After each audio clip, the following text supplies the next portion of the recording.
Hey everybody, and welcome to this presentation of the Ventura County Pirates Baseball Club on the VC Pirates YouTube channel. I'm Alex Ramol, joined by Crash Collier in the shadow of the Rose Bowl at Jackie Robinson Stadium in Pasadena, California. It's the VC Pirates up against the Arroyo Seco Saints in CCL action.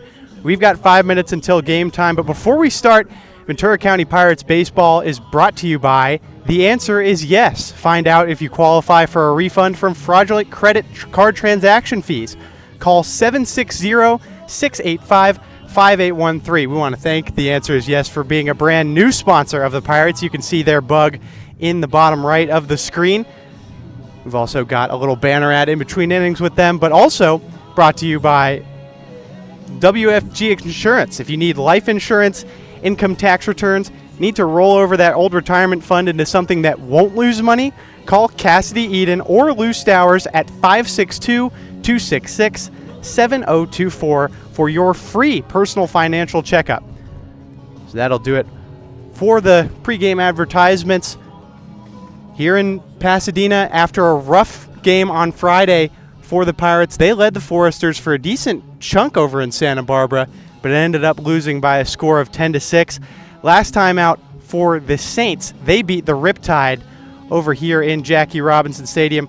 Final score of that game was 11-4, a great game in which their starting pitcher side had 4 innings of one-run ball, a great performance on offense. Again, these guys had 14 hits against a talented Riptide lineup. The Saints are 9-6 in CCL play, while the Pirates are 3-7 and haven't won in quite a bit. Crash, what are the Pirates going to have to do to get back in the win column against the Saints? Well, Alex, Pirates definitely need to come out strong, and they have shown glimpses of being strong, both defensive, both on the mound and behind and at the plate.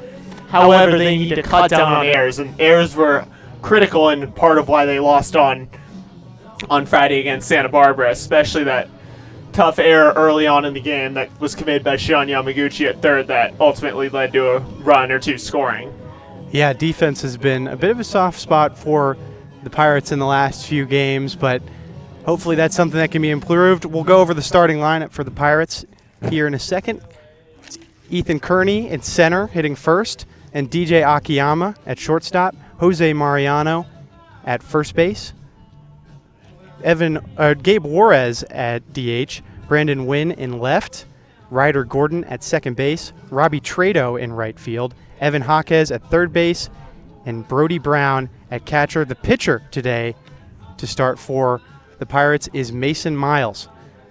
Then for Arroyo Seco, Tyler Gordon leads things off at shortstop, then Cam Conley at second, Nicholas Lazara catching, Adrian Lopez at third base, Easton Elliott in center field, Ryan Scott at first base, Eli Watson in left, Peter Worth in right, and Crew McCherney in the DH spot. And their starting pitcher is number 26, Michael Nunez. So there are the characters today between the Pirates and Saints. We've got a little bit before game time now, so we're going to take a short break. And we'll be right back with you with Ventura County Pirates Baseball on the VC Pirates YouTube channel.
Thank you.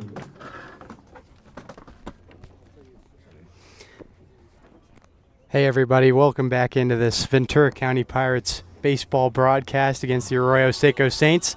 6:16 p.m., a little bit of a belated start here at Jackie Robinson Field in Pasadena. We introduced ourselves to you earlier, but I'm Alex Ramol here with Crash Collier to my right. The 9-6 Saints are the opponent for the 3-7 VC Pirates, and we're just ready to get here going from Pasadena. An exciting game. The first time these two squads have met this season.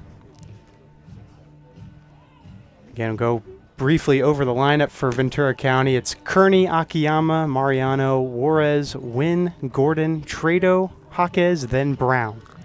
Now, Alex, two notable changes to the lineup today is no Sean Yamaguchi and no Robert Pitts. Usually big contributors offensively and defensively for the Pirates who are not in today, not available. That's a lot of speed out of the lineup, I can tell you that, and the power bat of Yamaguchi will be sorely missed, but still a lot of talented players in this VC lineup up against the Saints. They'll be facing Michael Nunez, the starting pitcher for the Saints. He's a student at Loyola Marymount University, this season.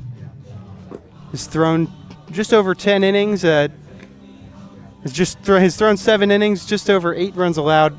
Been a bit of a rough season for Nunez, so hopefully for the Pirates can get a jump on this starter and get off to a positive start in this matchup. Absolutely, Alex, especially the guy with the 10.29 ERA. You got to capitalize that, even if it's, a very small sample. It shows that his last start wasn't good, so hopefully you can take advantage, send him home with another bad start.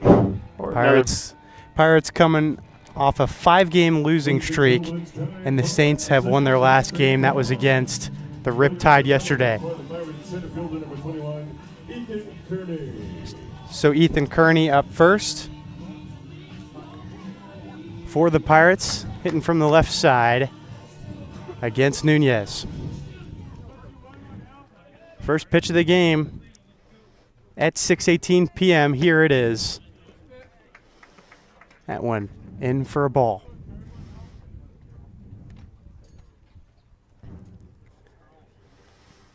Nunez deals 1-0 and misses up high. With Pitts out today, Kearney getting an opportunity to bat the top of the lineup, so big opportunity for him to really set the tone for the game today. He did that 2 games ago against the Barons as he pops that one up into foul territory. Be a close play, but unplayable. But yeah, he's had more opportunities at the top of the lineup. Last time he was at the bottom of the lineup against the Foresters, but had a pretty good game. Was 1 for 4 with a run batted in and 2 runs scored himself.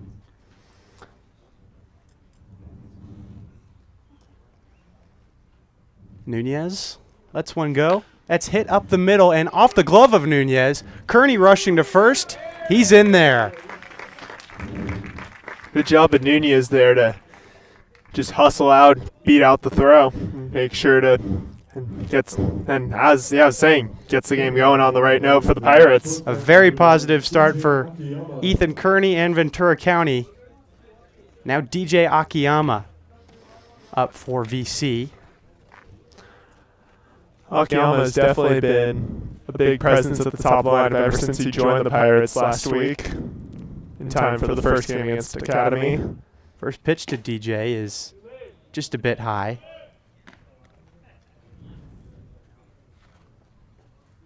Got Joe Shields behind the plate calling balls and strikes. One of our esteemed CCL umpires. Then on the bags, Carlos Astorga and Kai Nakamura, as another pitch is too high for Akiyama. DJ, the switch hitting shortstop, hit 2 for 5 with a run batted in and a run scored against the Foresters on Friday. Definitely his best game in a Pirates uniform. Yeah, definitely didn't have the best start, but he's still been very... Throw over to first, check on Kearney. He's safe, but yeah, bit of a rocky start for Akiyama, but he's corrected course. Yeah, Clearly, Scott Murray sees a lot in this kid as he's taking a big bet with him at the top of the lineup, especially at the 2 spot. Since he's gotten here, top of the lineup in shortstop, big responsibility as 2-0 comes in, and that's a strike. I think the only time he hasn't been in the 2 spot is this first game when he hit cleanup, and even then, that's a pretty important spot too. Talk about just coming, even being top 4 is a pretty big deal, especially when you debut. Showed up to his first game against the Barons in a polo shirt, warming up in full intensity. You can tell the kind of player and person he is, working really hard. And his potential definitely most realized on Friday, northwest of here. 2-1 pitch is hit foul over the netting. Kearney jumped out to a big lead, something to look out for. I think Murray definitely likes to put, his faster players at the top of the order, and you can see why. I mean, we see it with Robert Pitts every time he's there. When he's on base, he's always a big threat. He's dangerous on the bags. Yeah, and I'd say Ethan Kearney is as well. 2-2 coming, there it is. That's ball 3. Kearney with a little jump off first, but not ready to run yet. So now already a big spot for Michael Nunez, Arroyo Seco's starting pitcher. Delivers a payoff as Kearney goes. That one is lined into right, but going deep and foul. Already some good contact from Akiyama, despite nothing going fair yet. But this kind of thing you want to see from a guy like Akiyama. He's battling. He's proving that he wants to compete, that he can play, that he belongs here at the top of the lineup. Again, a versatile defensive player, mostly seeing him at shortstop, though, but those guys can really switch between positions. Also a switch hitter, guy who's easily insertable into the lineup. Now a short timeout for Akiyama. He gets back up to the plate.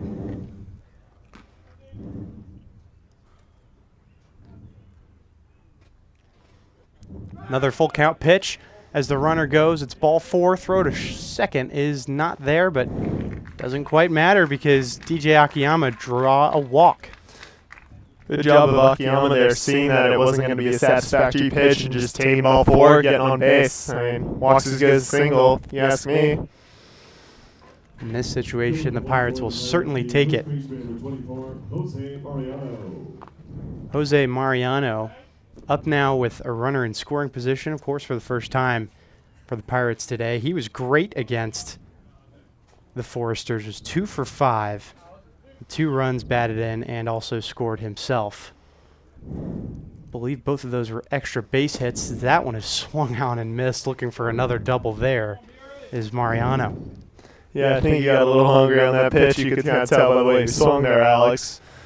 But, you know what? It's the first pitch. Kind of just, I think it's not a bad strategy. Sometimes just kind of see what first pitch is going to be dealt. And he's been feeling it recently, so I don't blame him at all. Nunez looks back a couple times at second. There's a pitch, bunt shown, throw back to second base to get Kearney is not there. But I think what you can see Kearney doing, kind of dancing off the bag there a little bit, is what we see with Robert Pitts. And that's the danger that those speedy outfielders really can present, especially when they're in scoring position. They can be caught sleeping. Haven't a lot this season, but Arroyo Seco certainly doing their due diligence. Here's Mariano after the bunt attempt. Goes again. That one foul and backwards. Went into the bleachers here at Jackie Robinson Stadium. Yeah, I don't think I've ever seen a bunt go that wrong before and just get popped over the fence like that. Must have been thrown hard because just popped way up on Mariano's bat. Luckily for the Pirates, it went straight out of play. Here's 1-2. That one is driven high into right field, but going foul.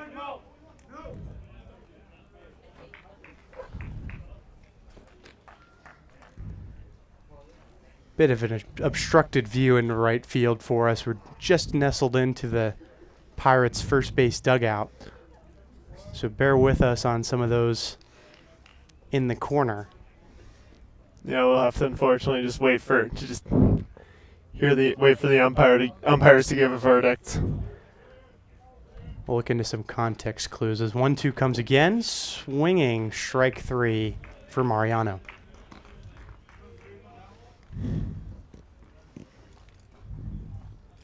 So the first out of the game for either squad. And Gabe Juarez at the plate for the Pirates. It's been a second since he was in the lineup. He did play on Friday, pinch hit. He did, and he struck out in his only appearance and didn't play any defense at catcher. Now is a big spot here. Early potential for the Pirates. Nunez lets one go, and it's down the middle.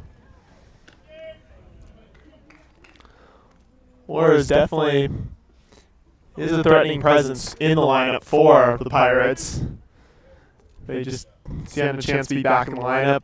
See how he does today. I mean, he can hit that ball hard. I mean, I'm still grateful I have to call his one home run. That one is hit up the middle, handled by Nunez, a flip to first. So there's the second out. Both runners move. A throw back to third. It's not in time. The Saints almost got Ethan Kearney again. That time on third, throwing across the diamond after the successful play to get Juarez out. I gotta say, Kearney seems to tease the defense and the pitcher more than even Pitts does. And Pitts loves to tease those guys. Or maybe Arroyo Seco is just especially paranoid today. But now Brandon Wynn up for VC. First one to win is way high.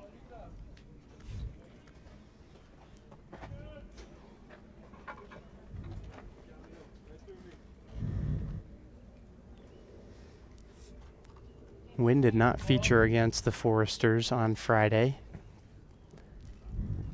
1-0 pitch to him is waved at.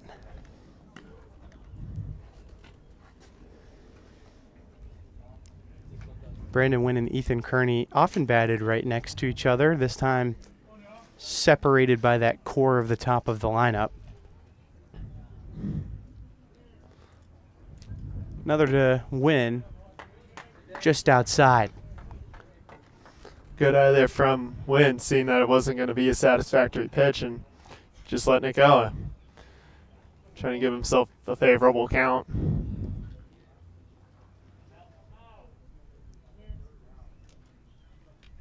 Here goes Nunez. That one is hit softly into shallow left field and caught on the fly by Watson for the third out. So the Pirates do some damage, get some guys on base, but can't score a run in this opening half inning of action. So you're watching Ventura County Pirates baseball on the VC Pirates YouTube channel. We'll be back in a second for the Saints' first time up to bat.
Number 23, Tyler Gordon. Hey everybody, welcome back to this CCL matchup between the Ventura County Pirates and Arroyo Seco Saints. Arroyo Seco up for the first time here on the mound for your Pirates. It's Mason Miles facing off against the Arroyo Seco shortstop Tyler Gordon.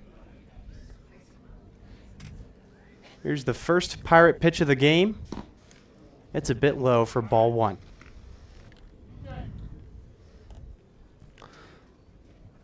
Gordon currently hitting .333 on the year.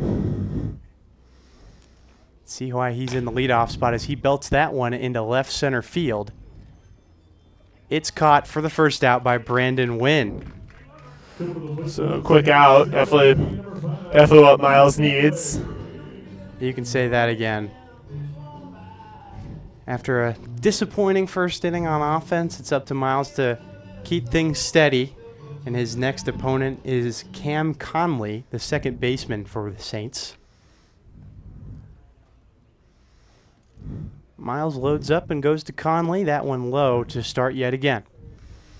Conley not as stellar numbers as Gordon, just hitting .250, so definitely more confident, but clearly they see the Saints have to see something in him if they're putting him in the 2-hole. For sure.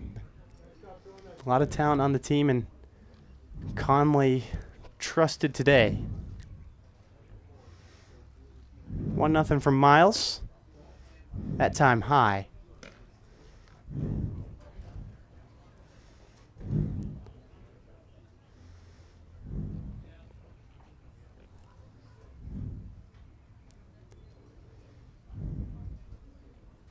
As Miles goes again, low.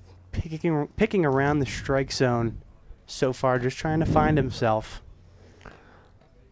And of course that's all right early on, just can't become a theme of the game. That's not exactly great when you fall behind 3-0. But good thing he got a strike in there. Yep, their pitches to build on. That one a great example of something he's going to have to go to more. 3-1 now. Here's the pitch. That one hit into center field, going back near the warning track, and it's off the wall. Conley goes into second, looks towards third, but doesn't go. A throw to third base is safely there. So a double to start things off on offense for Arroyo Seco. A good throw there by Brandon Wynn, preventing the triple, which could have been which was crucial. Always better to minimize how many extra bases a hitter can get. And I thought that was a great job by Wynn, just anticipating the play and getting it effectively. As Ethan Kearney over in center field maybe misjudged it. A lot of sun coming in here near the Rose Bowl. But then the good throw to keep it just to 2. Good recovery there by Kearney. Up here, the catcher, Nicholas Lazara. Miles checks behind him and deals. Foul backwards. Miles with a more favorable start to the at-bat this time, getting the 0-1 instead of falling behind with 1-0. Looks to build off that. That's what it's all about. Now a little bit more danger on the base paths with a runner in scoring position. Here's Miles 0-1. That one just a hair low to even the count.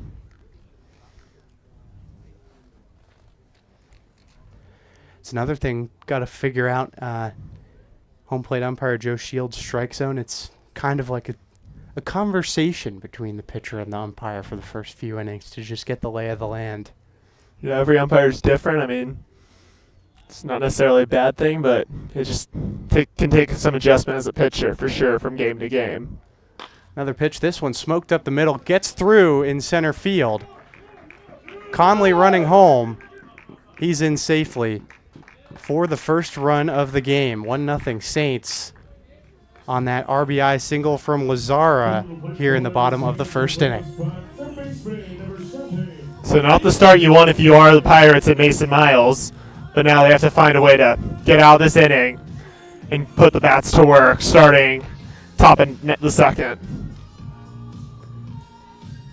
So now Adrian Lopez. He's the third baseman for Arroyo Seco today, batting in the cleanup spot. Again, still has a little something in front of him with Lazara on first. His first pitch to him is cut at and missed.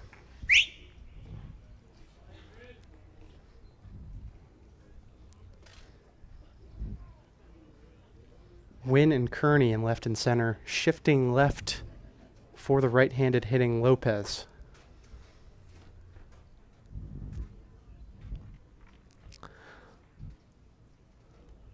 Oh, 1 pitch. Touch low. Alex, even though this Lopez is at USC, he wasn't there last year, so I don't have a ton of insight into him. Even He was a former dirtbag. yes, Yeah, at Long so I Beach actually State. did get to see him play, but I wasn't exactly keyed in on his stats the same way I was as SC's guys. Oh, yeah. I wouldn't expect you to give that much mind to a non-Trojan. Fair enough. 1-1 is missed as a throw back to first is not on time to get Lazara.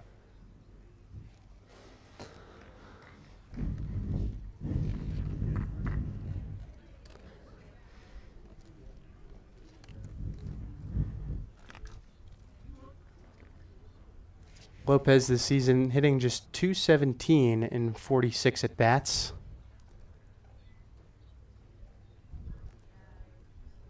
There's Miles. Low yet again.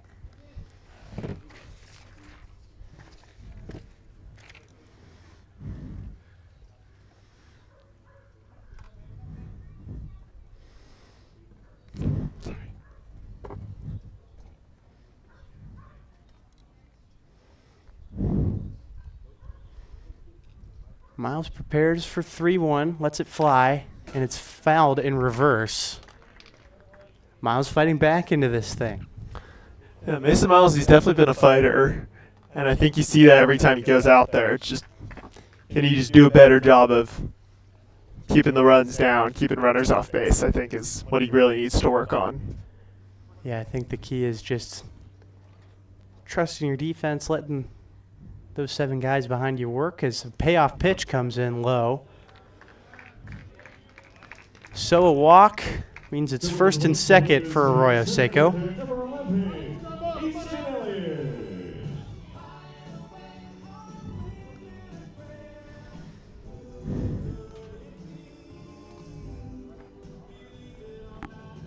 Easton Elliott up now for the Saints.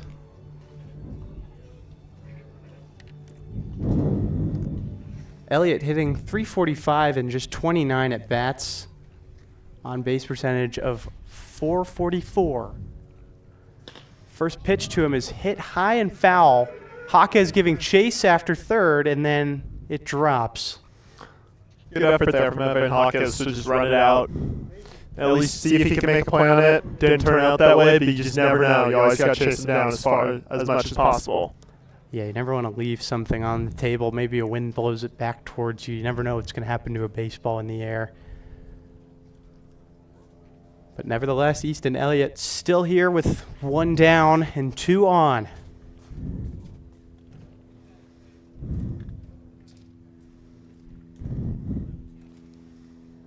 A 1 pitch is driven up the middle off the mound and gets through into right field.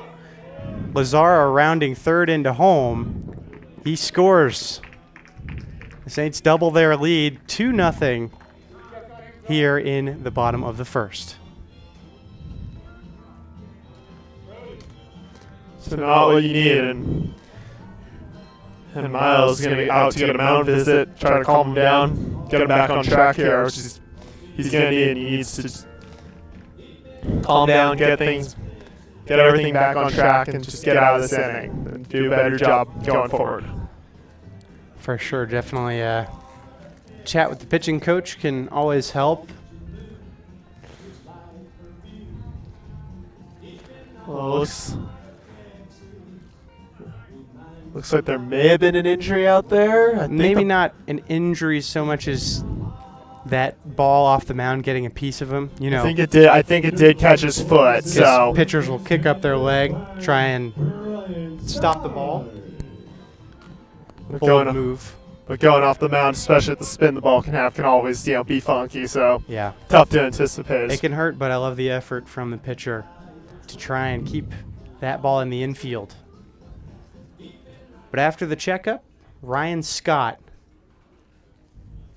up for Arroyo Seco with runners on the corners and 1 out. Miles first as that ball is dropped by Brody Brown behind the plate. Free base for Arroyo Seco. Not what you wanted. That gives them 2 runners in scoring position, so a well-placed ball can easily score both of them. So Takes away the double play, and the fact couldn't get a throw over. It's unfortunate, though, of course, that could have been a double steal setup. As that ball is roped on third and caught by Evan Jaquez on the fly. Good looking out. absolutely. And then I thought for a second he was going to be able to force someone out, but both the Saints runners getting back in time, not giving Jaquez a chance to execute the double play. But He took a look at second, was definitely ready, but the runners were close enough. Smart play not to throw it because, could always miss. Somebody could drop it. That could allow a you run only to want to score. throw if you're dead certain you got to play, or it makes. So good defense all around from Evan Jaquez to get the second out. Up now, Eli Watson takes strike 1.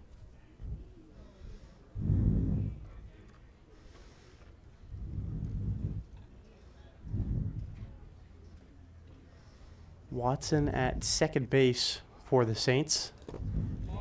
Takes ball 1. Excuse me, Watson playing at left field today. Actually had a catch out there to end the first inning for the Pirates.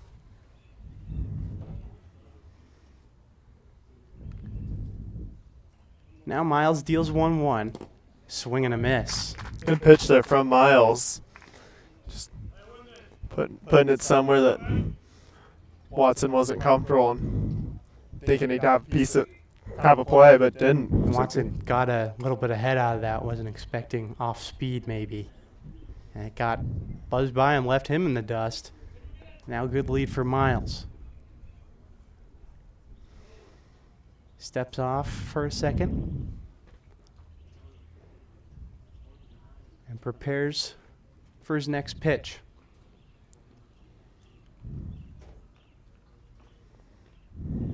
Miles tosses it in. That is hit on the fly to right field. And down right in front of Trado. As both runs score, a throw to second is not in time. So almost that third out.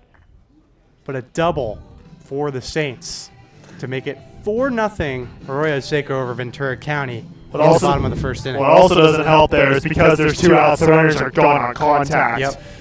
So they're not worrying about tagging out. So therefore, if that ball drops, they're scoring. It was close to Robbie Trado. He was playing back a little bit. Didn't have the time to get to it in shallow right field. So you're right. That one certainly would have maybe only been 1 run if it was 1 out or none. But with 2 outs, those guys are gone. So with the big early lead now, Peter Worth, the right fielder, up for the Saints. First pitch to him is a swinging strike. Good pitch there from Miles. Just popped in to go. Just simple pitch, the fastball, just to bring the heat. And Worth clearly not ready for it, but got mixed up on this pitch for sure. See what direction he goes. Miles pontificates, checks at second, and throws a pitch. Another whiff generated by Miles.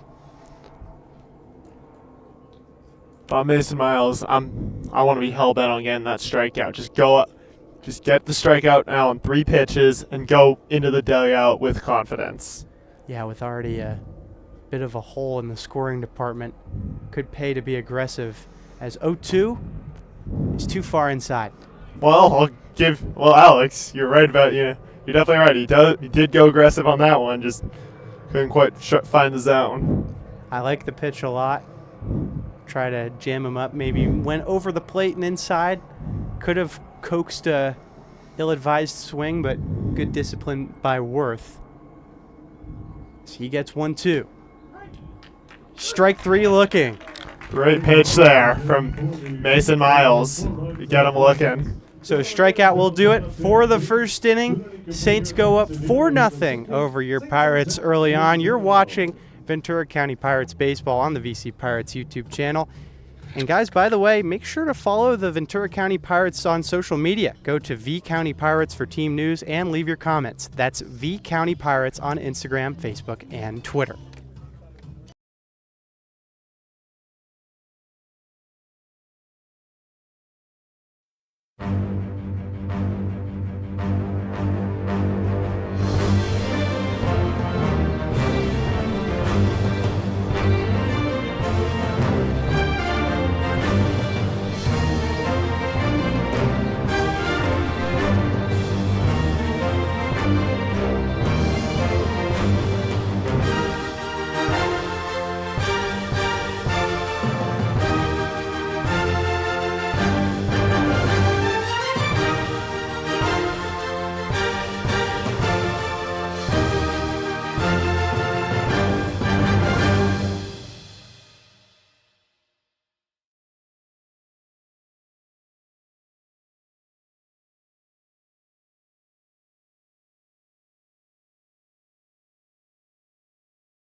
Ryder Gordon up first for the Pirates here at Jackie Robinson Stadium in beautiful Pasadena, California. A lot of mountains looming over us here out northeast of LA. And Ryder Gordon and the Pirates have a mountain of a job already, facing a 4-0 deficit. First strike there to Ryder Gordon to get things going. Gordon getting a start tonight after not playing too much in the past week. It's definitely a big opportunity for him, especially in the 6th spot in the lineup. Second pitch skipped to Gordon.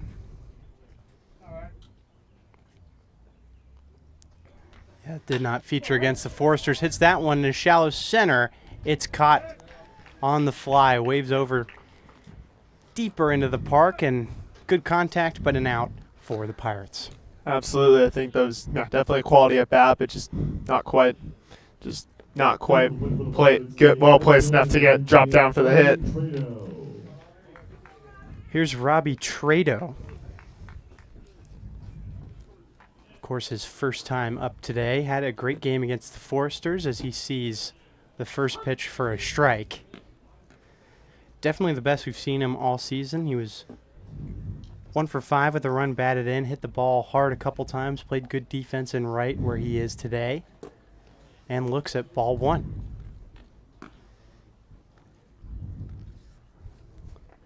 Trado was dealing with some back tightness over the past week, hasn't featured a whole lot, but he's revving back into it.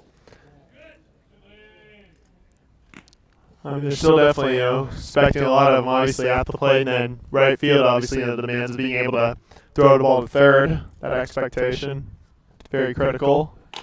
That one is chopped over towards third and then short, handled but thrown late. So Trado rolls in with an infield single. Went off the glove of Lopez and then went to Gordon, the shortstop. The throw is just too late. And some speed. Trado's speed has been missing from this lineup and gives the Pirates something to build on here in the top second. Absolutely. I mean, good throw from Gordon, but just too little, too late. Just not enough, and with how this kind of the stress of the situation. Yeah. Now Evan Jaquez at the plate. At third. Pops that one way up into the infield. And caught. Lopez claimed that thing, which had a lot of hang time. So Jaquez goes down quick.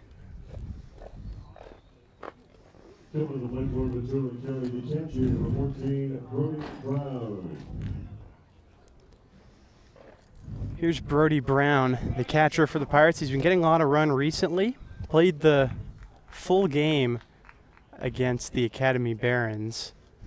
And then featured as a defensive substitute and ended up hitting against the Forsters yesterday. Did not reach base in his one time up, but drove in a run against the Barons just this week, so he's looked as good as he has all season. First pitch to the catcher is a strike. And I think with Gabor is still kind of in that DH spot for the time being, still dealing with some minor injuries, it seems.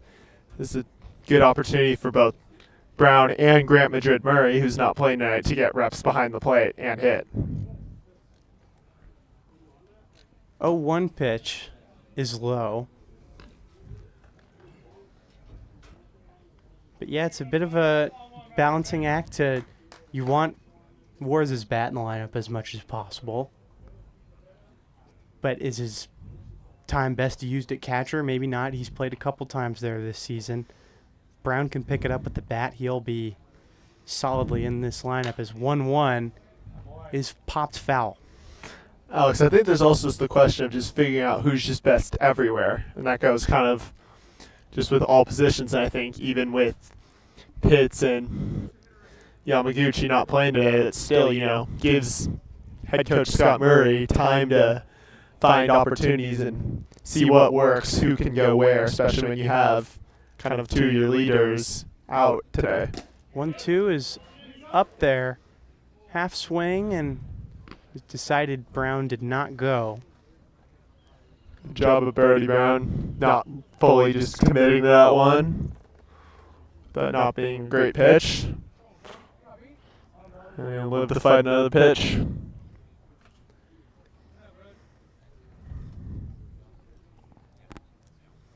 In comes 2-2, bit low. Another swing successfully checked by Brody Brown. Good patience, good discipline from Brown there. He can hold off if it's on an ideal pitch. He's on first.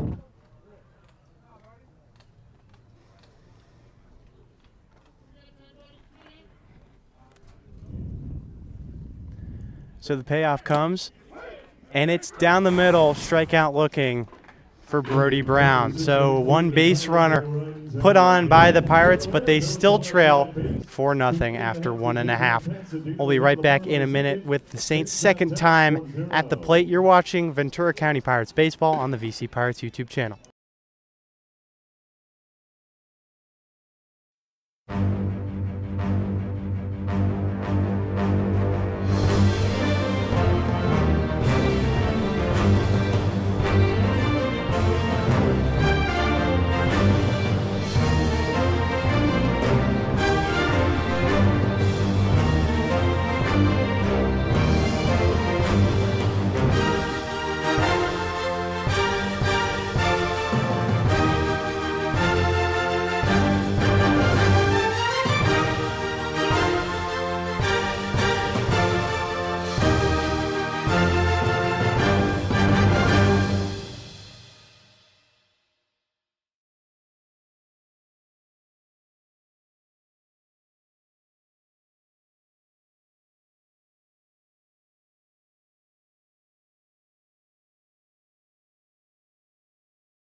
Crew McChesney up first for the home squad here in the bottom of the second inning. Mason Miles out for his second inning of work for the Pirates. Throws his first It's just high and outside. McChesney this year is hitting .214 with a .286 on base percentage and 42 at bats. It's that one foul.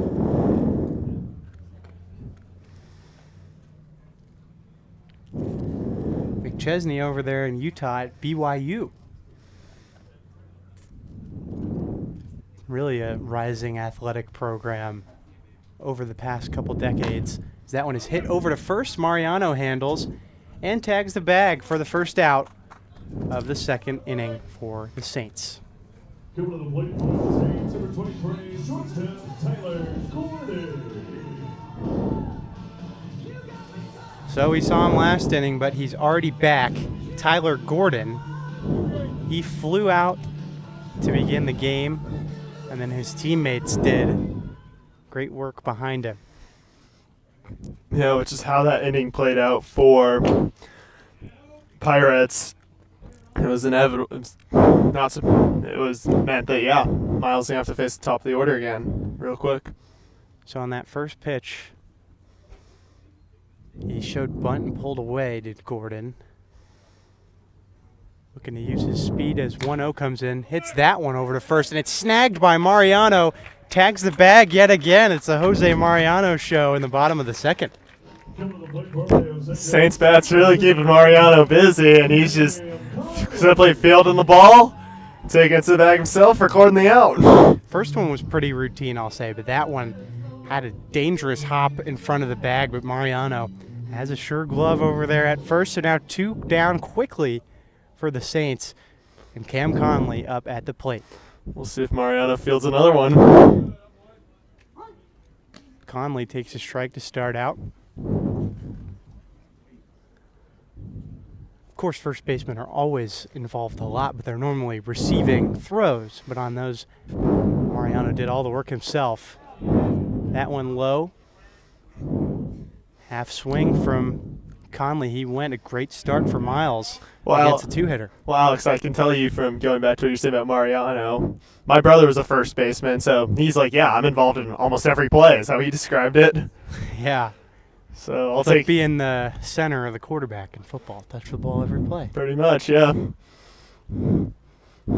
That one was skipped on the ground by Mason Miles. Had a waste pitch to use, up 0-2. Conley didn't bite. Here's another from Miles. That one in the middle. Strike 3 looking. That half inning went a lot better than the last defensive inning for the Pirates. They still trail 4-0 after 2 innings.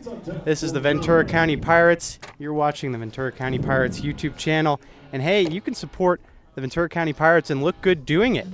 Buy the Bucks and Pirates red or black fitted hats for $30. Or the new CCL black and red hat for the Pirates at $35. Those are available at every home game if you stop by the press box. And the new VC Pirates t-shirts are available with our new logo on the back. We've got men's styles and women's styles for $25 and kids for $20.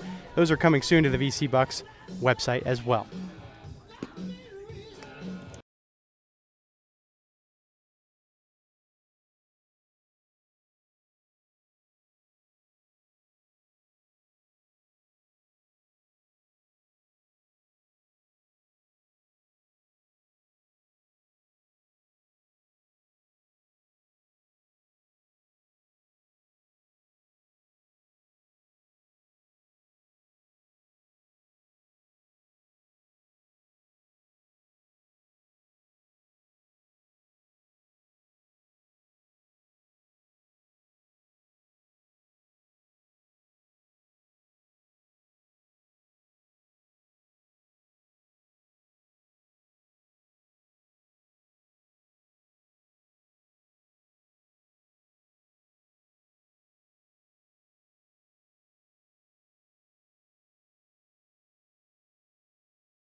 Ethan Kearney.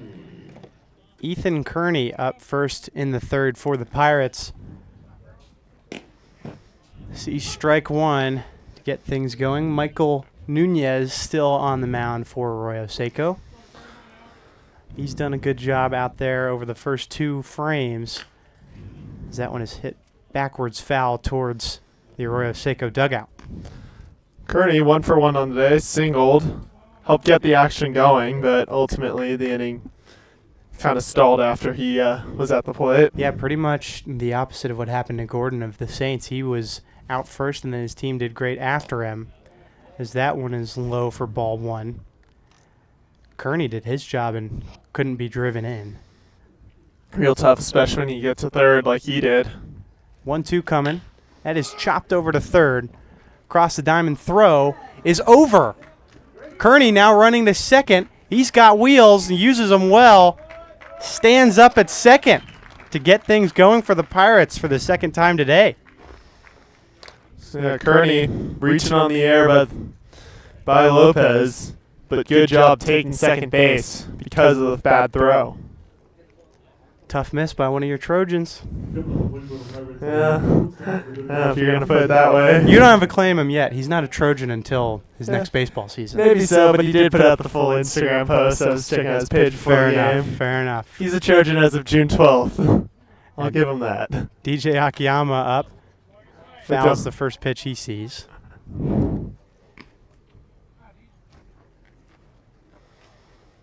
So now another opportunity, the second one of the game, for the Pirates to get in business.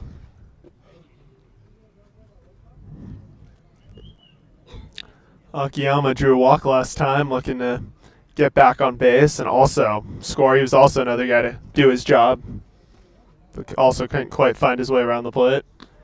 Looks at the second pitch from Nunez. You said earlier in the last inning that a walk is just as good as a single. I wouldn't say that, because a single could definitely score Ethan Kearney right now. I guess I more talked about from an on base, from the hitter getting on base, that perspective. Fair enough, as that one driven behind Akiyama. And I guess having watched Moneyball numerous times, having read the book a couple of times, I guess I very much. Well, I mean, how could you see not? Pirates GM George Furneaux is in it. Yeah, of course. How could you not?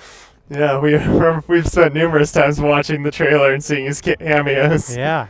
Might watch a movie and spot all the George cameos at some point.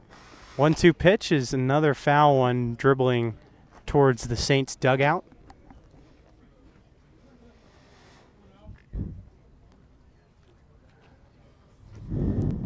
That's that high profile you get with being part of the Pirates organization. Hollywood connections. Absolutely, yeah. Nunez getting ready, 1-2 again. That one downstairs. Good out of there from Akiyama. Being patient. I mean, he's shown that. I mean, went to a full count last at-bat, last appearance, and drew the walk. So he's definitely capable of it. We'll see what happens this time. Nunez looks behind him to Akiyama. Low again. So Akiyama back in the full count situation. What's going to happen this time? That's why he was placed right near the top of the Pirates lineup upon arrival. The Rainbow Warrior at Hawaii. Payoff to Akiyama. Popped up foul, but unplayable. Into the bleachers here at Jackie Robinson Stadium. And into the bushes, or maybe not quite. There's a young fan who retrieved it. No, it did go in the bushes. Young fan gonna go retrieve it. Couldn't catch it on the fly. Didn't bring his glove. You got to bring your glove. Yeah, unfortunately, I think I'm guilty of not bringing my glove either. No childlike spirit. Getting ready for another full count pitch. Lets it go. Strike three swinging. Akiyama can't win the big battle this time, and there's one out.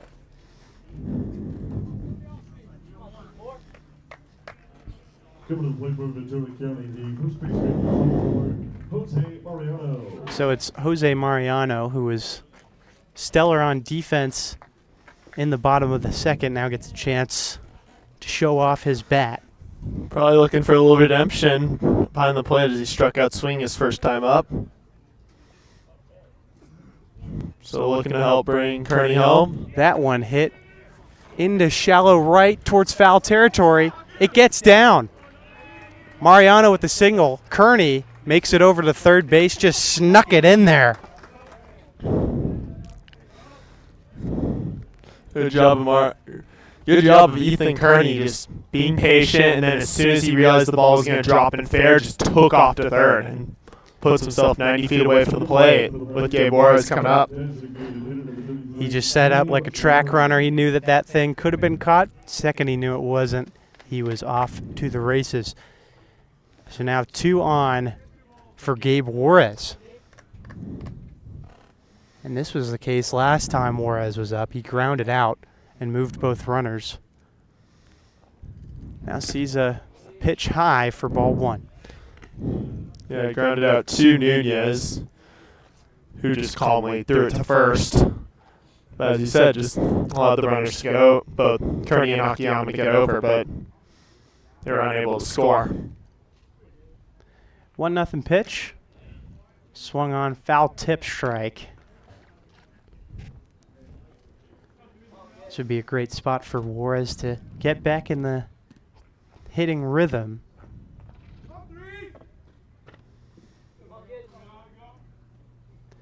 Pickoff throw to first, and Mariano's safe.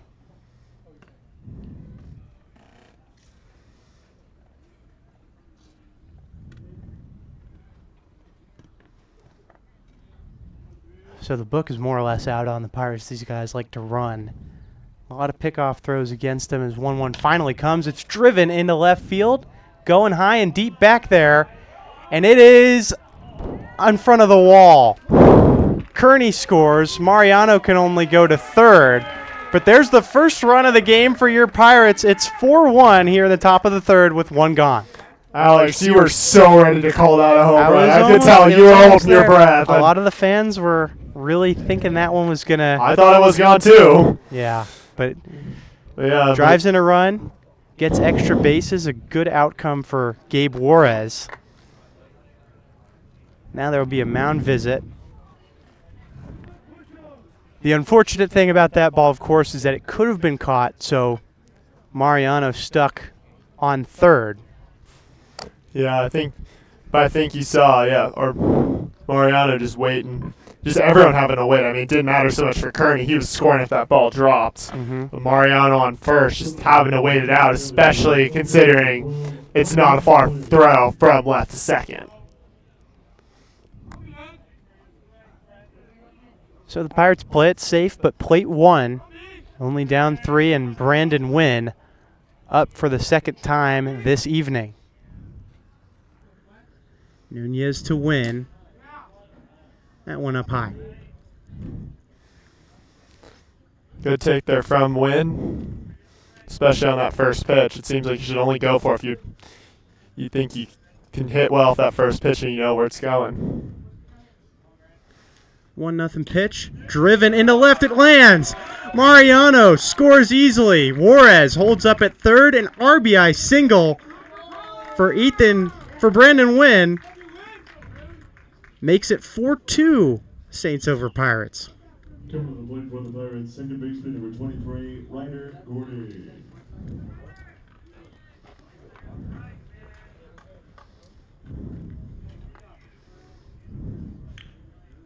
So the Pirates keeping it moving. Good streak of hitting now. Ryder Gordon at the plate.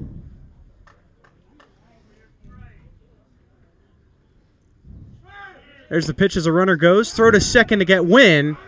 He's got him. Second out on an aggressive Brandon Wynn.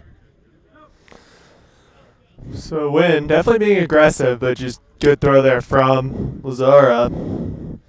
It was just on point and just tough if it's executed right by the defense. Yeah. It's really tough to steal. That throw was on a line. Definitely credit to the Saints there for executing that well. Definitely tough for Wynn.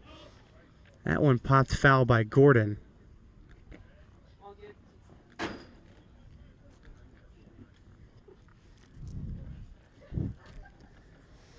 Of course, Ryder can score Gabe Juarez with a single. Gordon flew out to center field his last time up. 0-2 pitch. Bit high.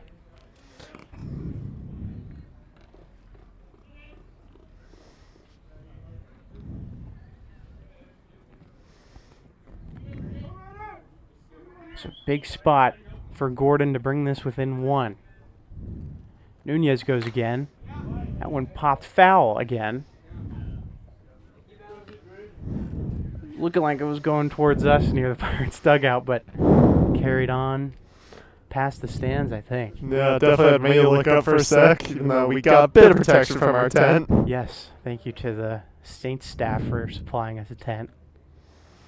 As that pitch is driven on the ground to right, throw from second to first will do it for the top of the third. So the Pirates strand 1 but score 2 in the top of the third. Their best offensive inning by far today. It's 4-2 Saints over Pirates. You're watching the Ventura County Pirates on the VC Pirates YouTube channel. We'll be back in a second with the bottom of the third inning.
Nicholas Lazara leads it off for the Saints in the bottom of the third inning. Their advantage was cut in half. It's now 4-2 Arroyo Seco over Ventura County.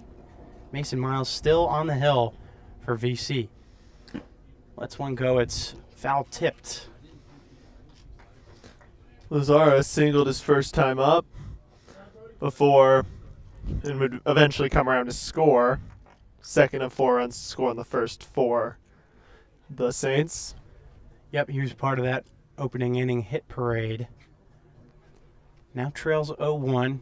Here's the pitch. That one low.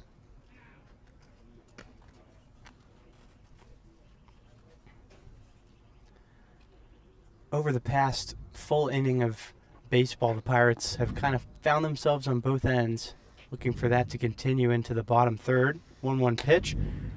Driven into right. And fair. Lazara going for 2 here. Decides to hold off. Leadoff single for the Arroyo Seco catcher. Good job by Robbie Trado just getting that ball in quickly and preventing Lazara from getting an extra bag. So Adrian Lopez has a runner on with none out to begin the bottom of the third.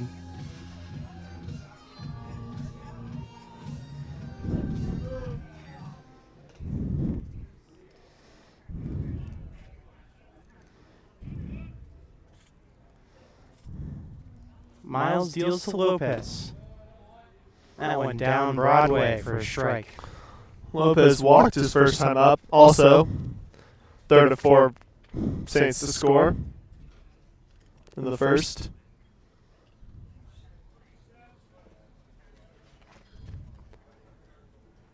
So now Miles wasn't hit hard, has to recover here as a pickoff throw over to first does not get Lazara. That wasn't too dissimilar to the balls that were hit to Mariano in the last inning. I don't think it's reason to panic. Just keep playing your game if you're Miles. As an 0-1 pitch is fouled backwards and unplayable. Fans here have been definitely Got to keep their eyes peeled to the fences and be ready for foul balls over. I believe I was specifically warned by our own Lou Stowers about foul balls in this park and parking far away. I think I parked a decent distance away, but you can only hope as another pickoff throw is unsuccessful for Miles. Hopefully I'm far enough as long as, nothing's hitting the parking lot where I am. Since I'm back behind the first base dugout. Never say never. Yeah. I'm not rooting against you as 0-2 left just a bit upstairs. Great take by Lopez.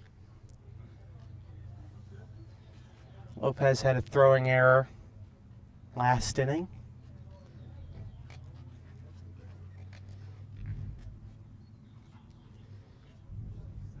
Going to make some more happen on offense. He did score after his last time up. 1-2 pitch, just low. Yeah, I'll definitely be looking for redemption after kind of getting the action going for the Pirates in that last inning. That ultimately led to them cutting the lead in half. Cutting the lead in half. Two straight pitches by Miles. Still no reward. Another pickoff throw that doesn't work. Yeah, Jose Mariano, as we're saying, as the first baseman, being very involved right now, especially with these pickoff attempts. He's playing catch with his pitcher right now. Pretty much, yeah. I should ask my bro if he's ever had this sort of thing where he's played catch. I'm sure he has. As 2-2 comes in, it is popped way high in the infield. Mariano under it and has it. Look at that, Jose Mariano. It's already 3 outs today that Mariano has recorded. Yeah, 3 outs he's recorded without any really assist. Wow. They say first basemen are bad defenders. It's where you put your worst guy. No, there's a talent that comes to play in there. Can be a lot like third base at times. People forget that.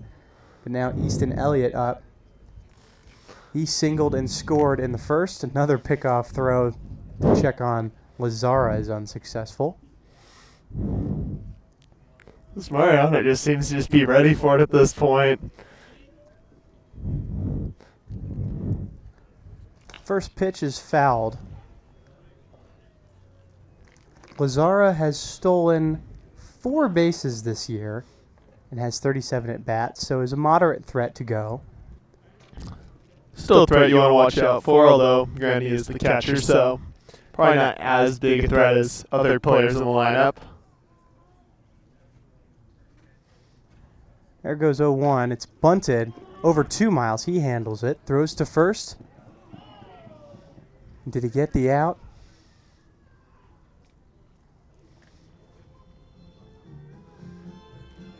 It doesn't look like he did. Doesn't look like it. Throw was a bit offline. Yeah, I think that was also maybe it took a little too much time. Did consider going to second, but I think it was smart to go to the first, but throw just need to be a little more on point. Yeah, Miles had to look at second, but threw to first, and it just wasn't all the way there.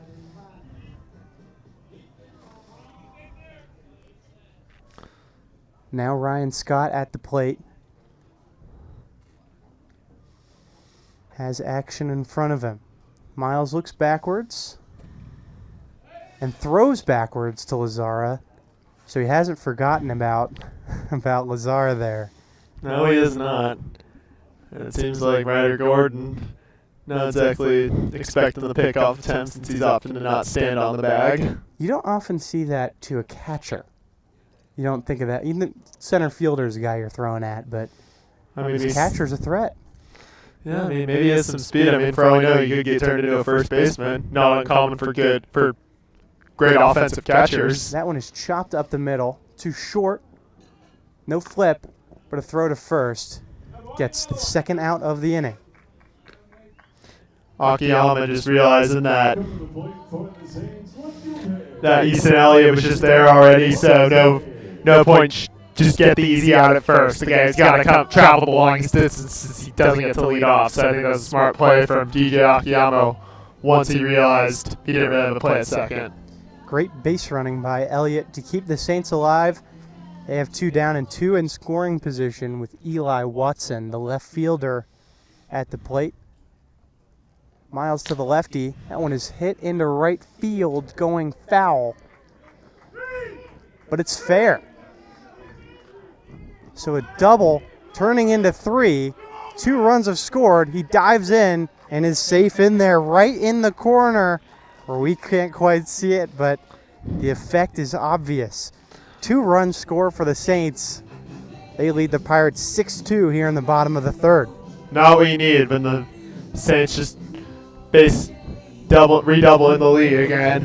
And I know, I was just trying to gauge where that one was, but once I heard the scream, I knew it was fair. Yeah, tough outcome for Miles. You could see him frustrated on the mound because he was almost out of this thing. Generated some ground balls. Couldn't do it. And now the Saints have their old lead back with Peter Worth at the plate. Pitch to Worth. That one barely misses. Worth struck out looking his first time up, so definitely a guy that Miles has had some better success against tonight so far, so he definitely needs to take advantage of Worth and just not even think about Eli Watson on third. Just take care of Peter Worth. You've taken him down earlier tonight. Focus on taking him down again.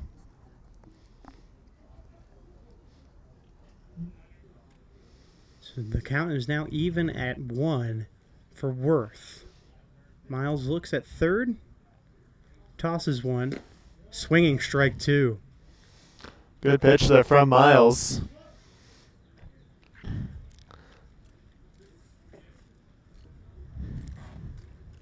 So a key lead now for Mason Miles. Could have gotten out unscathed, but now just needs to limit the damage. There's the pitch. Strike 3 swinging.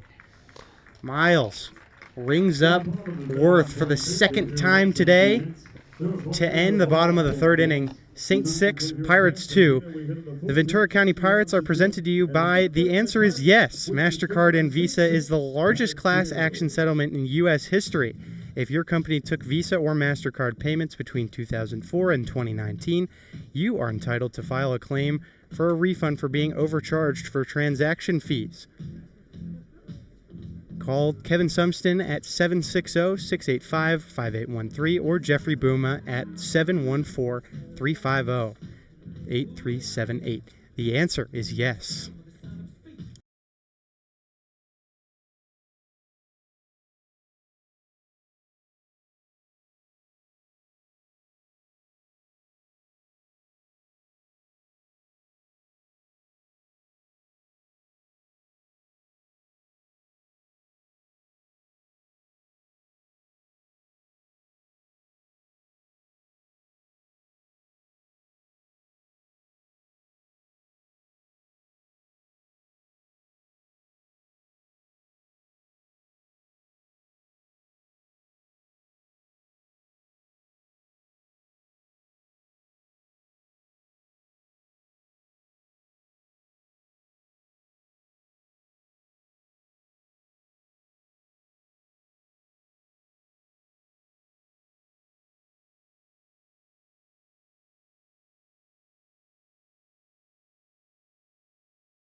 We're back here in the top of the 4th inning, here on the Ventura County Bucks YouTube channel, live from Jackie Robinson Field. Robbie Trado, the batter for the Pirates, to lead off this inning. Yeah, Trado last time singled. Now is already ready to swing. He's now 0-2 on foul balls. So Trado definitely being aggressive. And we'll see how he does from there.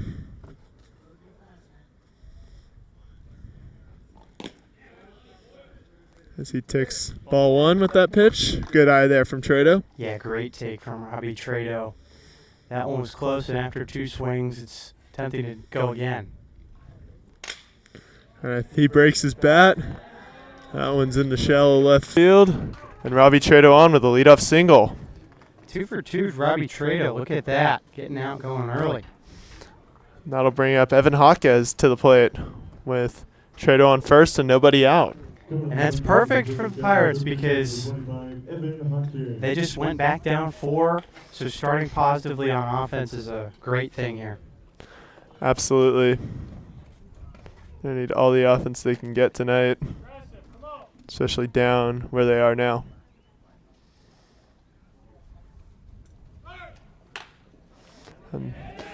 And Hawkes loops that one into shallow center, and he's also on with a single. First pitch hit, so 2 runners on and nobody out.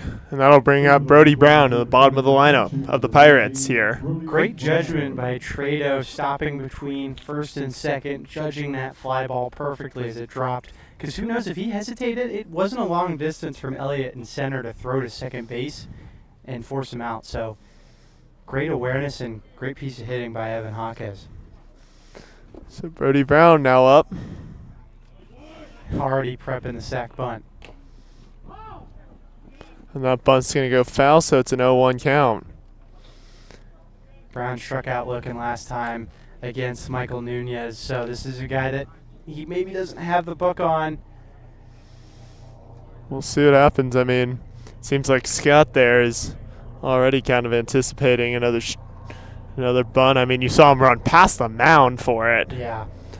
And he's already playing so Brown, fairly shallow, but starting to back Brown up. has guys on with none out and hasn't done well against his pitcher, so a bunt makes sense. He's prepping another one. Brown pulls back at the last seconds. He sees Scott pull up, and it's ball 1. Gave him the okey doke there. So it's a 1-1 count. We'll see if Brown decides to show bunt and how he's going to try to mess with Scott. Scott kind of anticipating it. Brown so far opted not to show bunt. Pulled it late last time, though. Very true, and he's going to swing this time. Grounds out 1 to second. And they're going to... And they get the force out at second.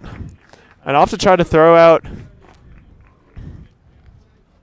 Robbie Trado at third, but doesn't quite work out. So Brown will reach on a fielder's choice, and we got runners in the corners with 1 out for the Pirates. Top of the lineup back up, Ethan Kearney up to bat. That was an interesting decision by the Saints. I thought they could have got Brown at first for the double play, but decided to go big and go for Trado. Seems like the smart play would have been just to get the out at first. You got 2 outs, and as long as the ball doesn't hit the outfield, Trado's not scoring. And they still have a big enough lead. And Kearney swings to that first pitch, so it's an 0-1 count. See, Kearney's been swinging the bat well. Maybe didn't want him up with Trado on third. That's probably part of it. That's going to be grounded to short. And they're not going to get... They force out Brown at second. But Kearney reaches on the fielder's choice. But he bats in Robbie Trado. So the Pirates strike back with a run. It's now 6-3 Saints. And DJ Akiyama, the shortstop, up to bat. So Trado reaching on back-to-back fielders' choices, getting home. Take runs any way you can get them. Absolutely, especially when you're facing a 3-run deficit. Nunez deciding to check in on Kearney at first. No, not really surprised at this point. Nope. And that's a strike 1 right there. And Akiyama's been an absolute pest to Michael Perez. He's drawn full counts in both appearances. Walked on 1, struck out swinging on another, but he's battled for sure. And Akiyama fouls that one off. Count goes to 0-2. And Kearney jumped out to a giant lead. Looked like he was about set to leave on contact. Just didn't quite work out. Makes sense, 2 outs.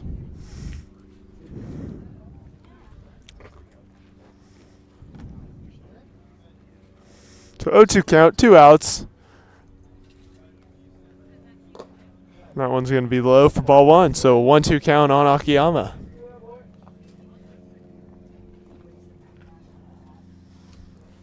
DJ has to keep doing what he's been doing, stay in these counts, foul pitches off. That pitch is going to be high. Kearney's going to steal. That one's in the outfield. So Kearney takes second, unable to take third. And the Pirates have a runner in scoring position on a 2-2 count. Yeah, interesting decision by Lazar to throw, because it could have been 2 bases if the throw missed by even more. And you figure that's just a run you give up anyway, or free steal a second. Not too much to worry about. As Akiyama rips that one into right center field. Kearney's going to come around to score. And Akiyama bring on with an RBI single with 2 outs.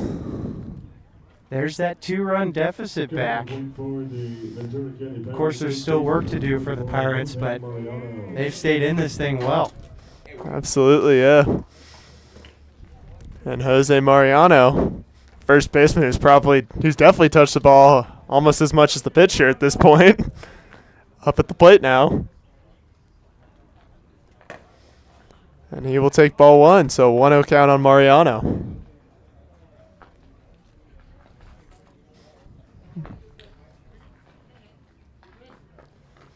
Yeah, Mariano, just over this weekend stretch, has been really impressive with the bat. I'd like to see more from him here. That pitch is going to be high, so 2-0. Mariano off to a comfortable lead in the count.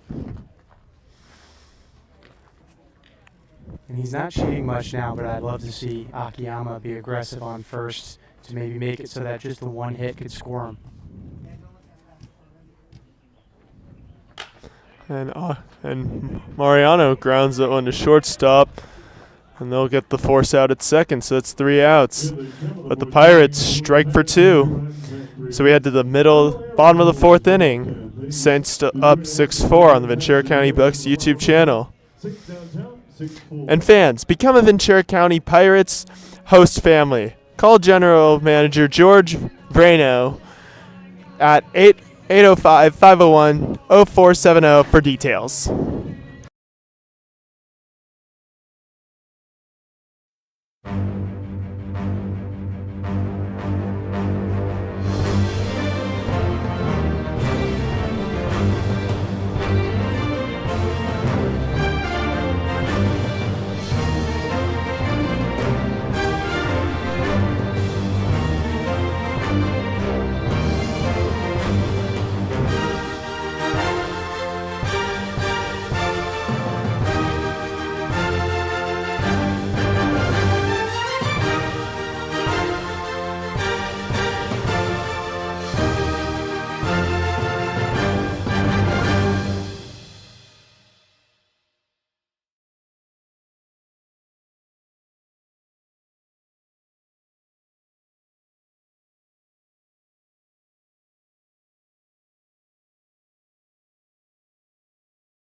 We are back here in the bottom of the 4th inning here at Jackie Robinson Field in beautiful Pasadena, California. And Crew McChesney up at the plate to lead off the inning for the Saints. So he fouls off the first pitch he sees, so it's 0-1. Yeah, we've only seen Crew once so far, and he was one of those victims of Jose Mariano in the 2nd inning, grounded out right to him, the first of 2 in a row. Question is, will he be a victim of Mariano again? Maybe so. He was the one who hit it weaker, and he's a left-handed guy.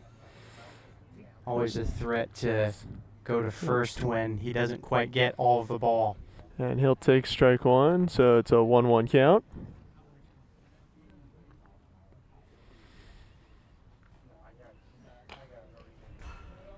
He fouls that one back, so it's a 1-2 count now. Brody Brown is out for a 4th inning, but so is his battery mate, Mason Miles. I got hung up on the alliterative names. But some of these Pirates pitchers have been fading in their 4th inning of work. Hopefully not a trend that continues for Miles today against the Saints. As that one's going to be Pulled down the right field line and foul. So they'll do it again at 1-2. Yeah, as you were saying, Alex, Mason Miles putting in a lot of work. He's already in his 4th inning of work. Hopefully, yeah, he can go strong. Pirates are going to be counting on it.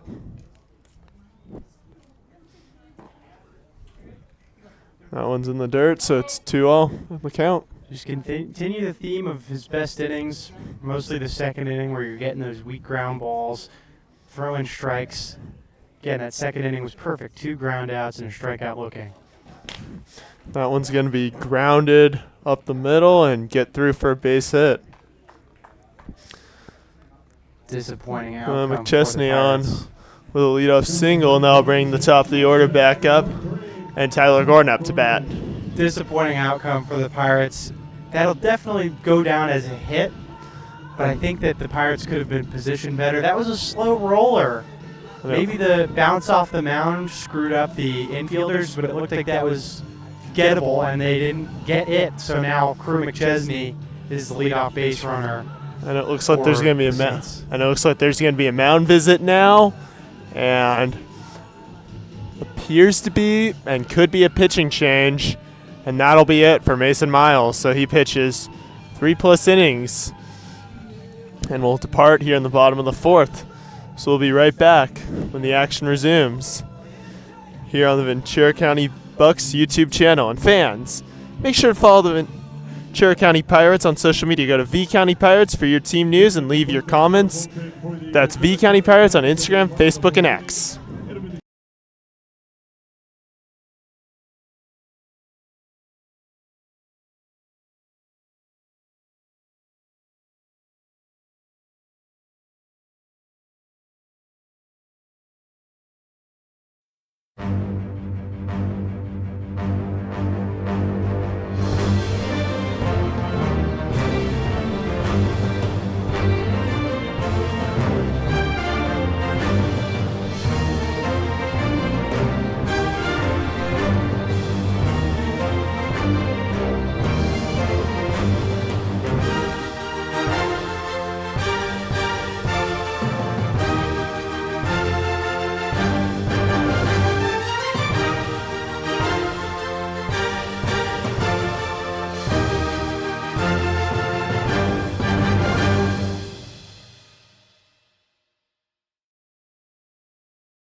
We're back here in the bottom of the 4th inning. Tyler Gordon up to bat, and Joseph Perez now the pitcher for the Pirates, as he will replace Mason Miles, who went 3+ innings of work. And Perez will face the top of the order, starting with Tyler Gordon.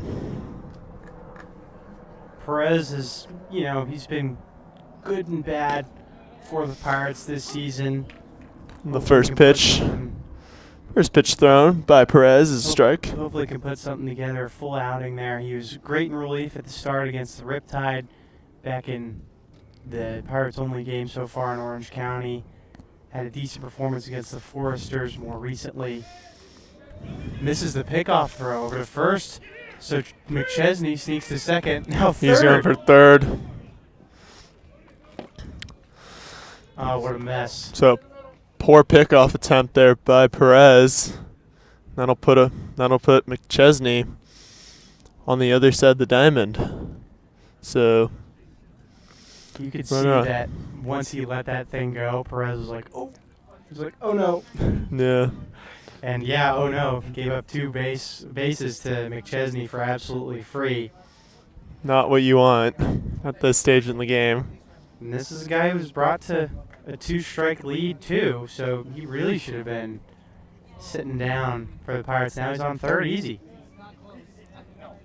That's going to be a ball there, so that evens the count out at 1-1. Not a good start to Perez's relief appearance, and it's not always all about pitching. Yeah, sometimes, like you said, sometimes let your infielders do the job. Sometimes different ways to get the job done as the count moves to 2-1. But he's a fielder too. That's definitely, to me, going down E1. Absolutely, yes. I docked down my book as an error on 1. But now has a chance against Gordon, who is 0 for 2 today. Not many Saints have had that much of a struggle this evening. That said, though, he's not facing Gordon in under favorable terms now with a 3-1 count. Very true. Never a situation as a pitcher you want to find yourself in. But Gordon's going to foul that one back, and we got a full count on our hands. So 3-2, McChesney on third, nobody out.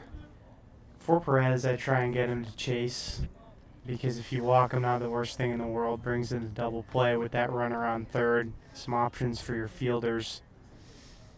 Single would be tough. That one's going to be sent deep into center field. Kearney's going to be there for it. He records the out. But McChesney will tag up. And the Saints now lead by 3, up 7-4.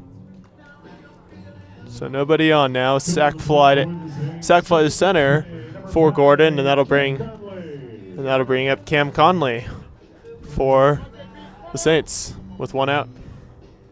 Yeah, just too far back for Ethan Kearney to have a chance at home, but a lazy fly ball forced by Perez.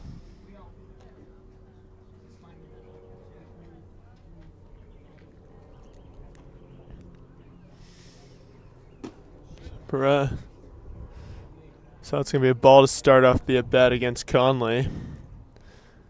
And just going back to the previous at-bat real quick, McChesney wouldn't have scored if it weren't for that bad pickoff. No, he wouldn't have. So it would have been a lot different ball game right now. As And the count's going to go to 1-1. And he definitely wouldn't have advanced because, of course, center's quite close to second base, and Ethan Kearney has a good arm. Not quite good enough to get a good runner like McChesney at home. That pitch a little close to Conley. Make the count 2-1.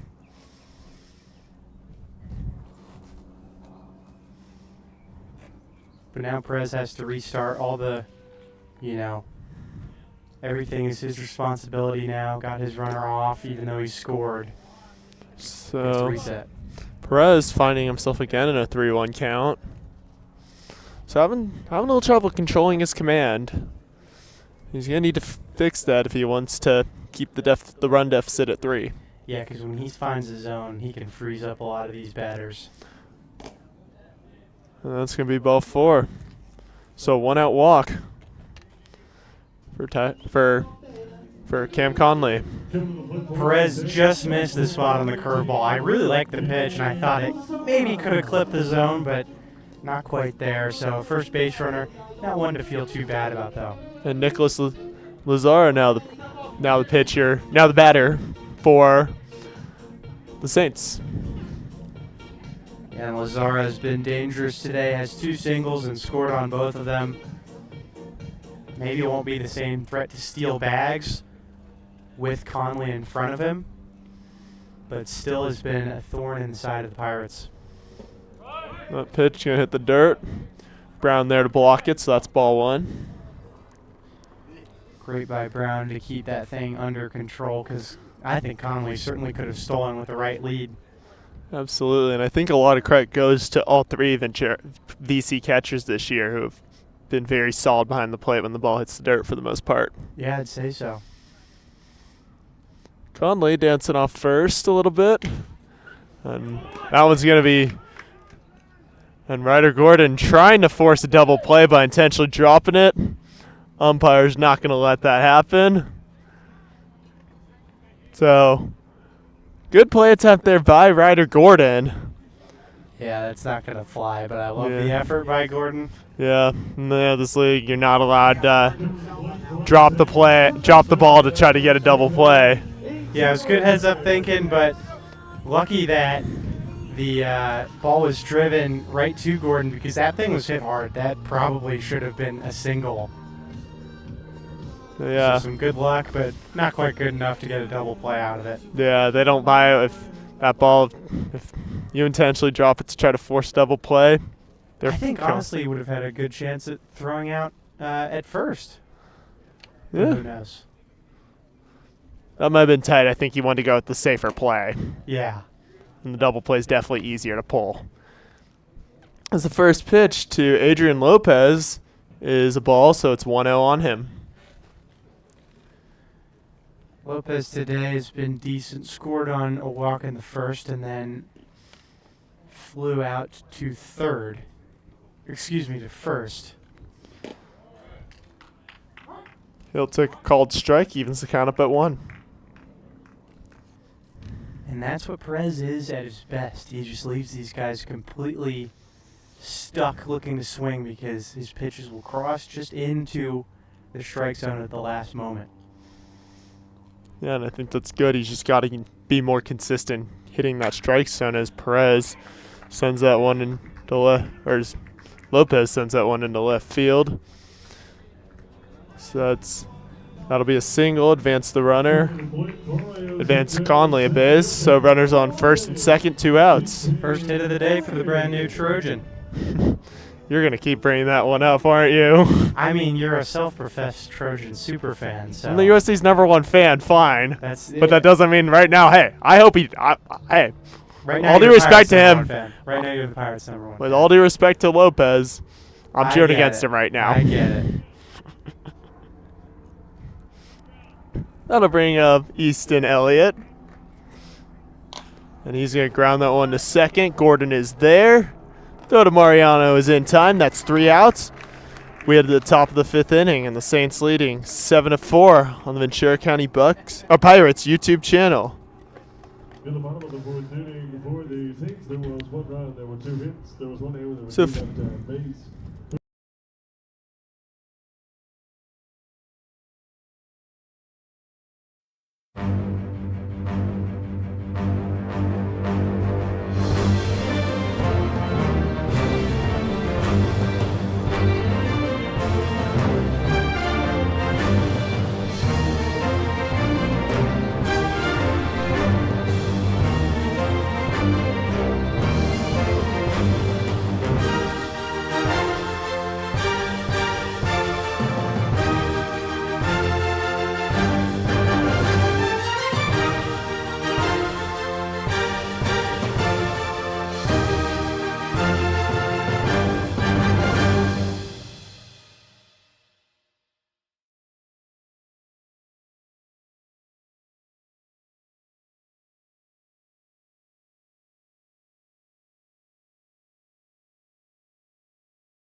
We are back here in the top of the 5th inning here at Jackie Robinson Field.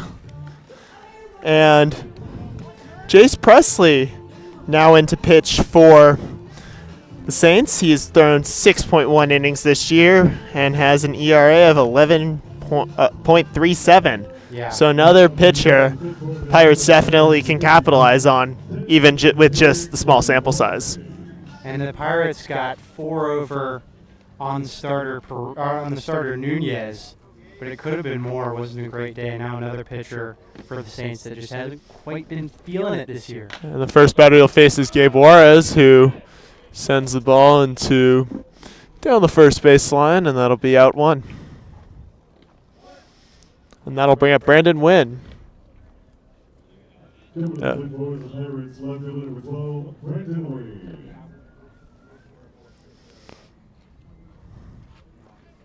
Yeah, rough outcome for Gabe Juarez there. Probably looking to find his swing against a new pitcher. Just can't quite do it. So Brandon Wynn, now the batter. He'll foul that first pitch off for strike 1, so it's 0-1 the count.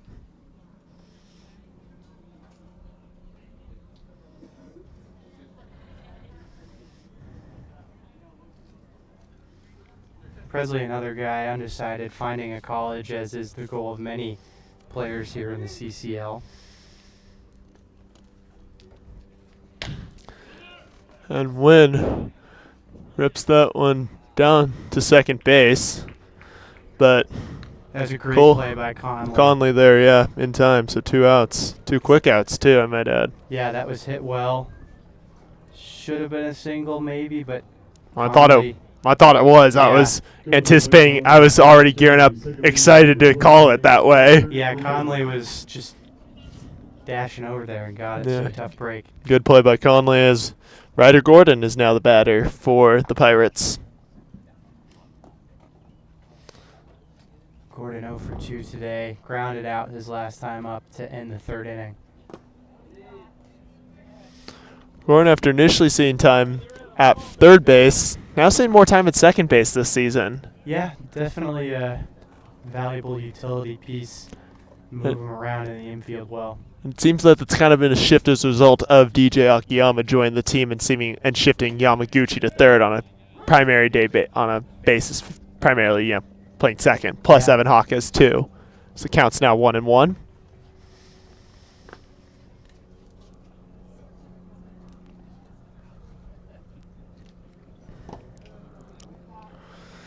Gordon takes ball 2, so 2-1 the count now.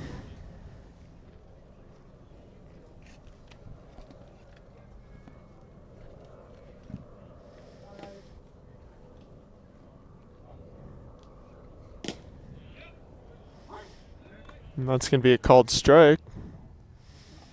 So Gordon now facing an even count of 2-2. Yeah, that one was close. He's playing it pretty patient here, and I don't blame him figuring out a new pitcher.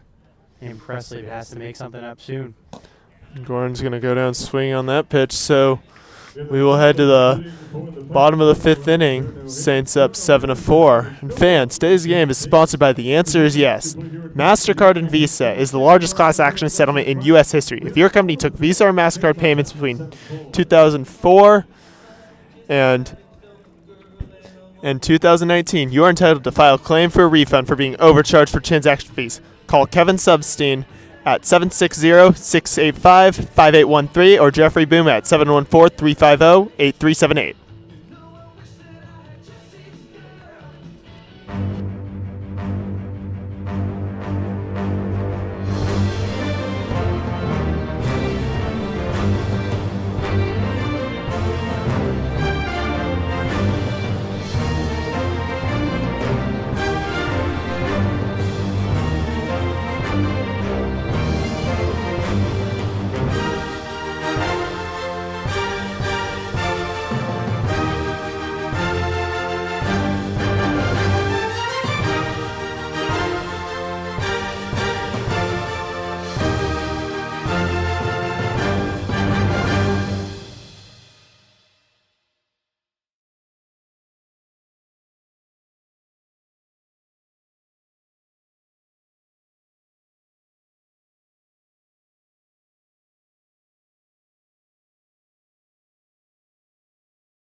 We're back here in the bottom of the 5th inning.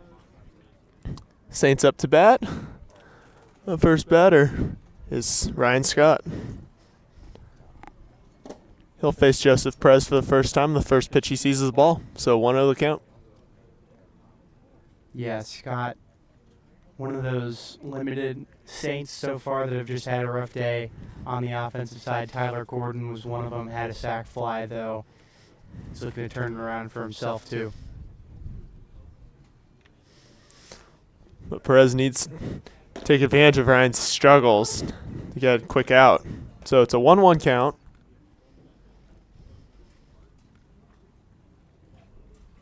The Pirates still very much in this game. They just need to get the bats firing up again. For sure. I mean, everything just needs to hold serve. Perez needs to right the ship. And Really wasn't bad in relief other than that pickoff throw that went awry. And that's the only reason.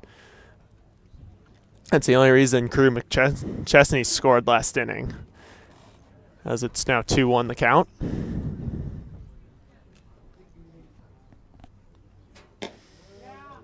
That's going to be a called strike, and it's 2-2. Great pitch there from Perez. Yeah, I love it. A curveball that gets the batter thinking. Just always those pitches that just are kind of on the edge of the strike zone, especially when it's a righty-righty or lefty-lefty matchup. You can get it on that opposite side of the plate. Hitters are uncomfortable, as it's going to move to a full count now. And that sweet spot is where Perez and every pitcher on earth would like to live. It's just tough, and I get that's tricky, but if you can be there more consistently, Pirates pitching would be very effective. That one's going to be grounded down the third base line and foul. So we'll do it again at a full count. Another payoff pitch on the way. And this one big for Perez. His first time with a clean slate, everything his responsibility.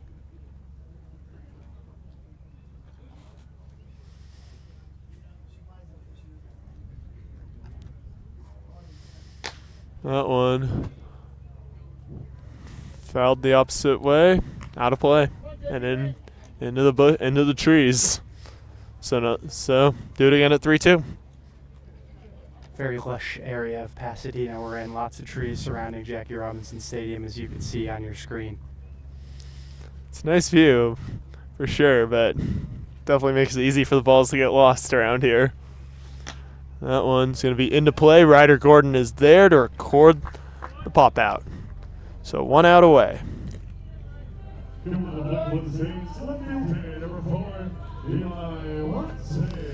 And Eli Watson now the batter for the Saints. As Joseph Perez seeming more and more comfortable on the mound with each batter he faces. Yeah, getting that full count and finally giving Scott something to hit. Just weakly lines it over to Ryder Gordon for that first out.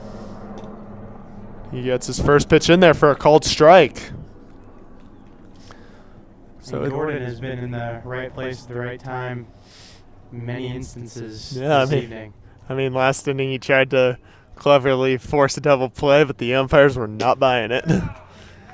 And Perez gets Watson to swing at that one. So quick 0-2 now.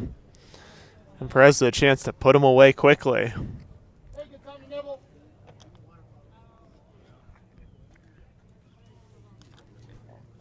This is the foundation of a potential Pirates comeback. This is good pitching by Perez. Whoa, that one bounced off the light pole. Watson, maybe, is he trying to get us at a game delay? Well, he fouls that one off, so we'll do the 0-2 again. It's one of those things you couldn't do in batting practice if you tried. Yeah, it's always interesting to see where the foul balls go. That's going to be a ball because it's low, so 1-2 the count now.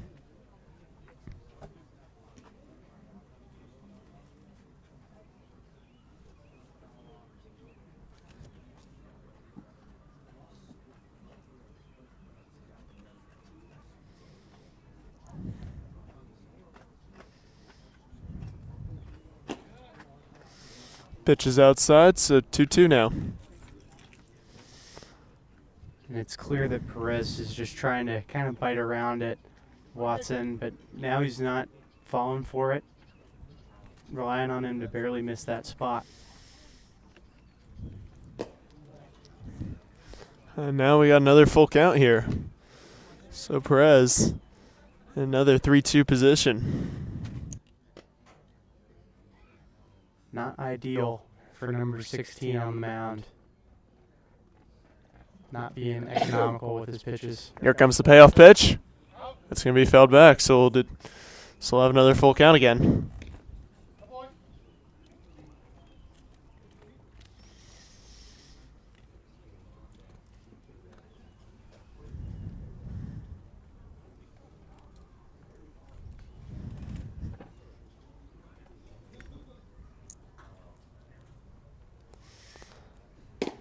And that's going to be ball 4. So a 1-out walk for Eli Watson. It's a tough one to give up for Perez. 8 pitch at bat there. Got to come out on the winning side of that. He had early control. He had the first 2 pitches in his strike, 0-2, then a foul on the third. And So just lost his way. He needs to just stay kind of out as he was to start that at bat, and he has a chance to do it. Peter Worth. And if you're a little concerned, trust your infielders to record a double play too. That's always never a bad option in this situation with a runner on first.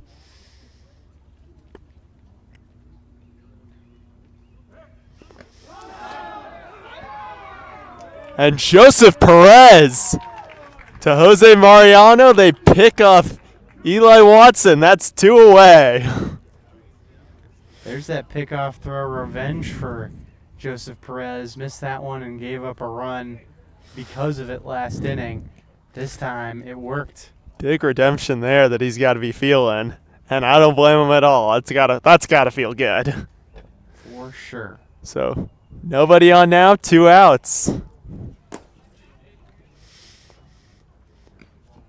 And first pitch to Worth is ball 1. Peter Worth was totally owned by Mason Miles in 2 plate appearances. Strikeout looking, then strikeout swinging in the first and third.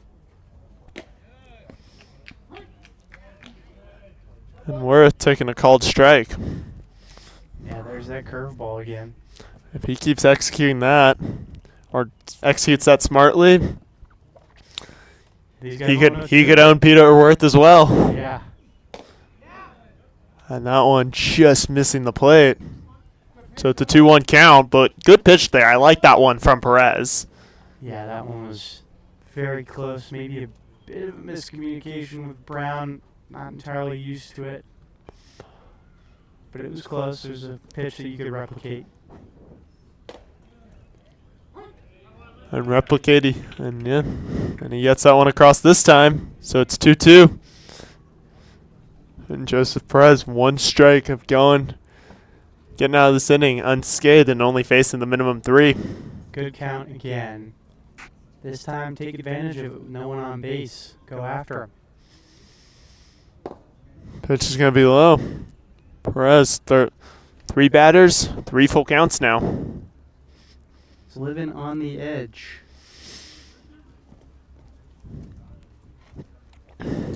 So what's going to happen this time? We'll find out with this payoff pitch. Perez also in these counts has had forced batters to foul off a lot of pitches, and that's going to be ball 4.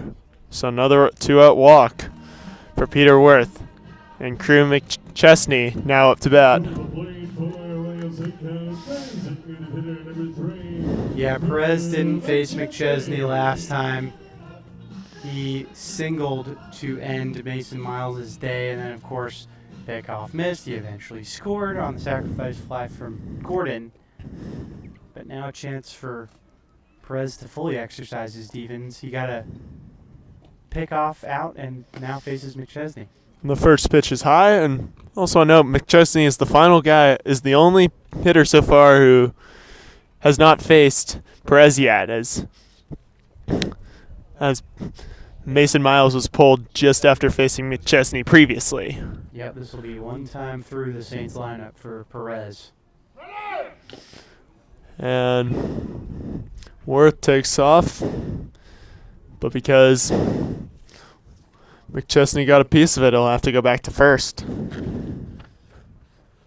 Yeah, and Worth just has one stolen base this year, but with 2 outs, everybody's going on contact, and there was weak contact made by McChesney. It was just out of play, so not much they could do there about it.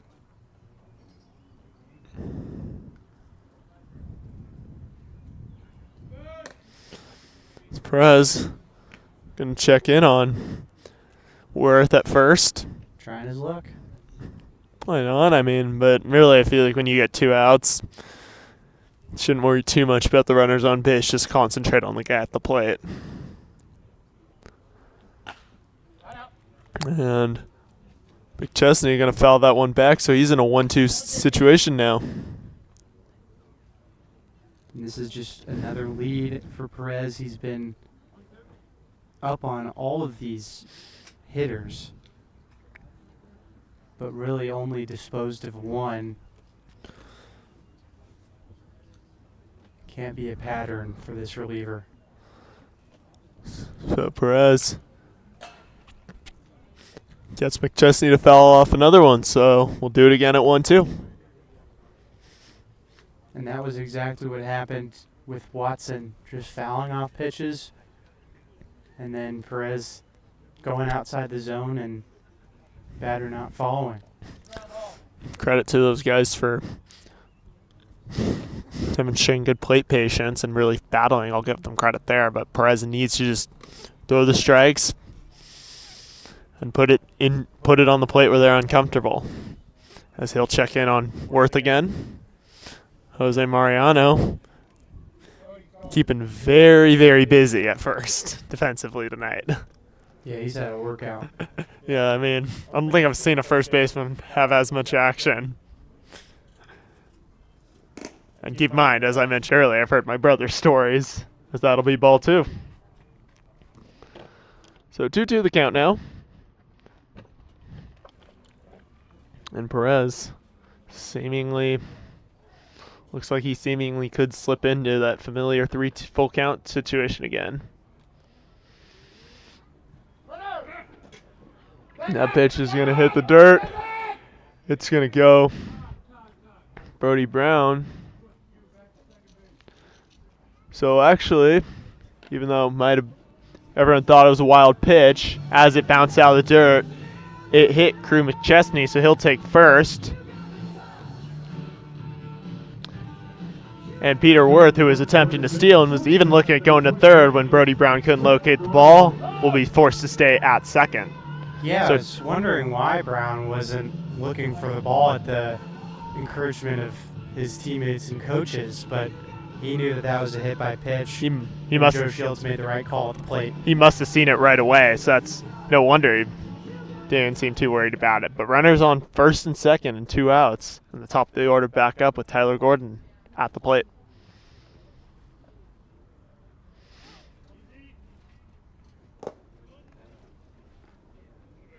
And the first pitch is a ball, so it's 1-0 the count. Last time it was just a fly ball for Tyler Gordon that scored a run in the in the 4th against Perez. But it was driven pretty deep, so there might be some advantage for Gordon.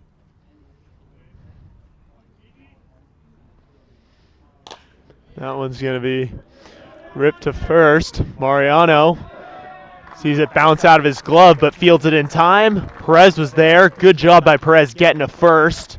And that'll be 3 outs.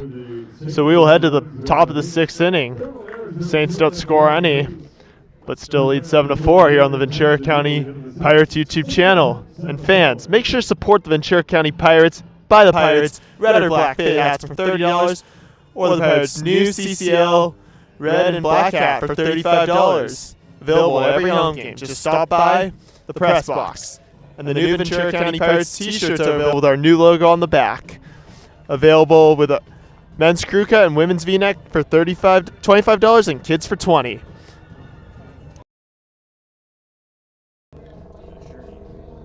What's up?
We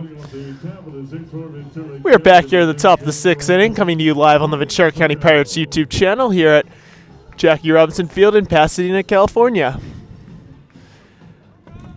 Robbie Trado to lead off this 6th here for the Pirates. He's 2 for 2 with 2 singles ripped. He's been excellent. Yes, he has. And he'll take a called strike 1 to start the inning. And Trado, good guy to start off for the Pirates. He's quick on the bases. He's been good with the bat today. He's a guy who can get these guys back in it. And he'll take another called strike, so he quickly finds himself down 0-2. That one was a little low, but well picked up by Lazara to get a big lead early on.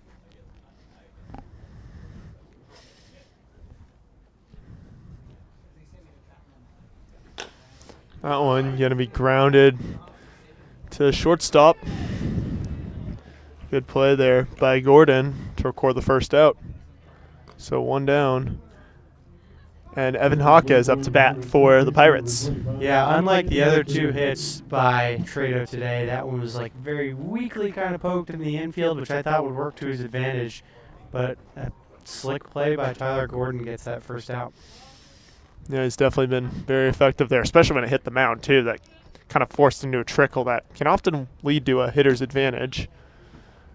On the first pitch to Jaquez is off the plate for ball 1. Evan Jaquez last time had a single.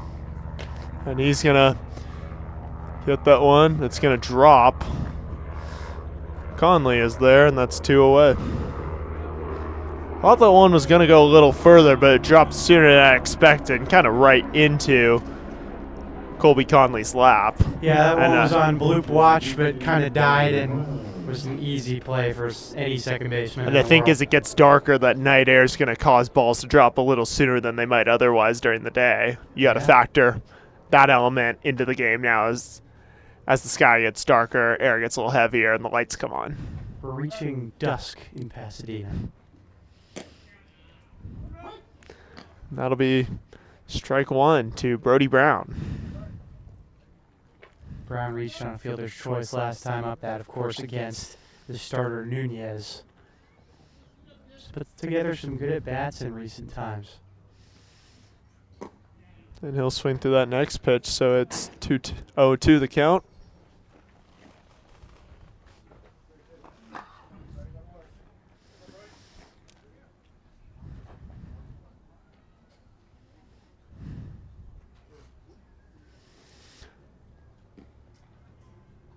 Here comes the pitch. It's ball 1, so 1-2 the count on Brown now.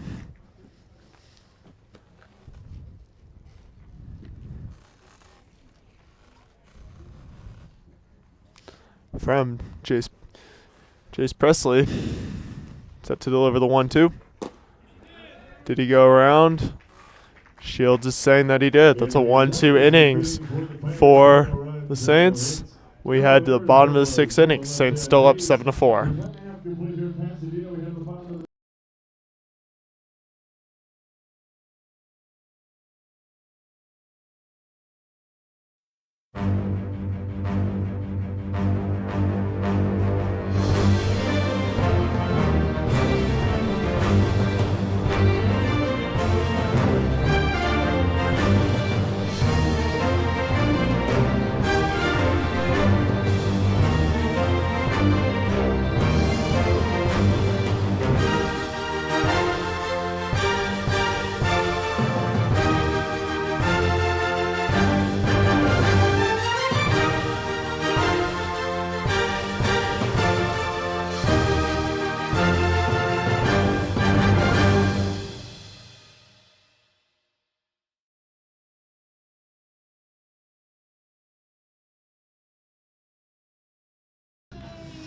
We have a new pitcher in for the Pirates, Braden Lowe, a right-hander, currently at the University of Hawaii Hilo.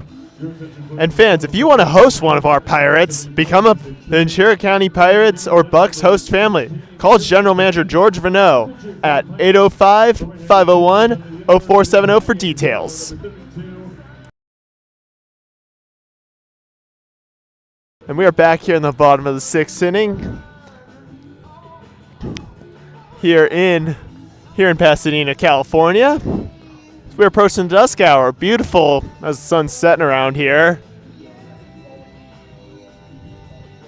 And Braden Lowe, as we mentioned, now the pitcher for the Pirates. Yeah, he's the newest VC Pirate, but he's been getting a ton of work so far as he finishes warming up with Gabe Juarez as the catcher. Lowe has pitched in the first 2 games he's appeared, and hasn't given up a run. He's, I think, 1 inning each against the Academy Barons and Santa Barbara Foresters. And look at that underarm style, really almost kissing the mound with his arm as he releases a pitch. It can be pretty confusing to these batters for an inning, and definitely he's been a useful tool in the bullpen so far. Definitely reminds me of, who's the guy from Moneyball who always did that, and every time he had an adjustment he kept throwing lower? Was that Jason Isringhausen? It might have been. I'm not sure who it is, so don't quote us on it. But I think it's Isringhausen. But if you've read Moneyball, you know exactly who we're talking about. And the first batter he will face is Cam Conley. Conley last time walked and was stranded at second after a single from Adrian Lopez. First ball is going to go fair. Jose Mariano, I believe, couldn't quite. Might have touched his glove. So Conley going to reach on the air there. I had it as a hit. That was a tough play, kind of spiking, going out into foul territory. Granted, I couldn't really see it, so I was having just a little trouble seeing it. Definitely a coin flip, and even if it is an error, not a play, I blame Mariano for messing up all that much. We'll find out how Arroyo Seco scores it when the results are posted online after this. Yeah. Because ultimately, as the home team, they are responsible for the scoring. That brings up Nicholas Lazara, who takes ball 1. Another interesting thing about Lowe is that Lowe's number 32 on the Pirates, and he's at Hawaii Hilo. Danny Veloz of the Saints is number 32. He's at Hawaii Manoa. Both 32s, pitchers from Hawaii. Yeah, I don't know too much about Hawaii Hilo, so but definitely interesting that, 2 pitchers from Hawaii here in this league facing off against each other. Same number. Yeah, and the same number, too. So who knows if we'll see Veloz today, but that's an interesting quirk. Yeah. And that pitch is going to be a ball, so 2-0 the count now. Yeah, that one just barely. I'd say Lowe's finding himself with that pitch.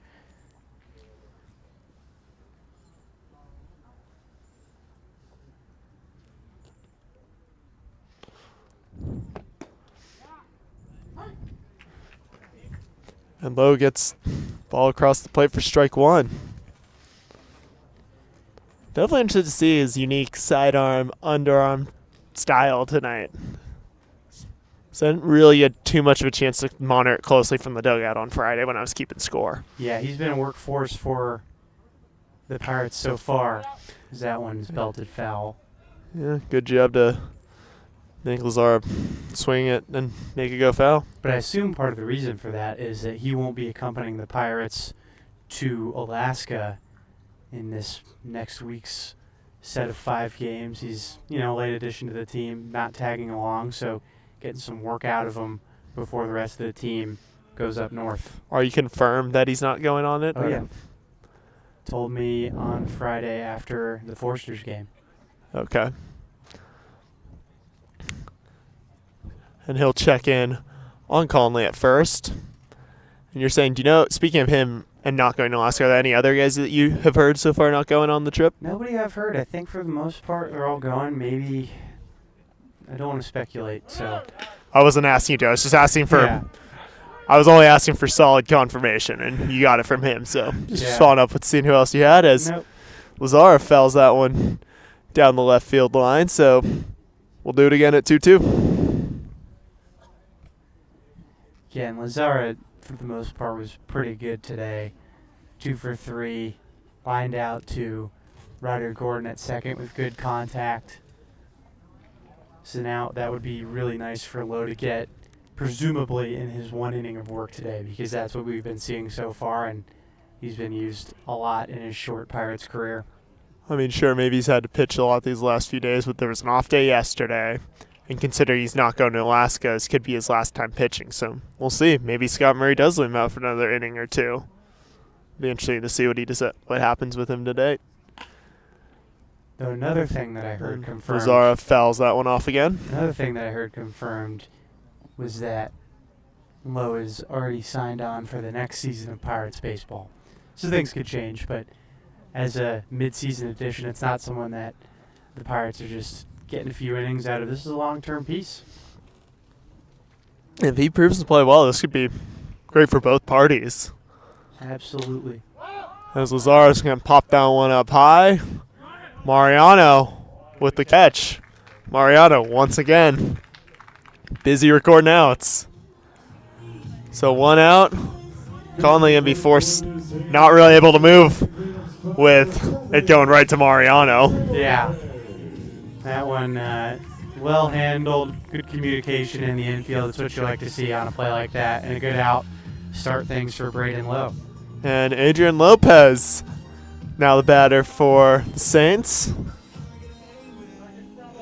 And Alex, somehow I get the sense you're going to try to weave some sort of a USC jab into this against me. I don't know. I might be out of them for the day. It's getting late here. Fair enough. We'll see. We'll see if you come up with something. I'll give you this. It is entertaining. There's a half-thought idea in my head about a Trojan horse, but I don't know where to go with it. Fair enough. As Lopez sees a called strike for his first pitch of the at-bat, his first time facing Lowe.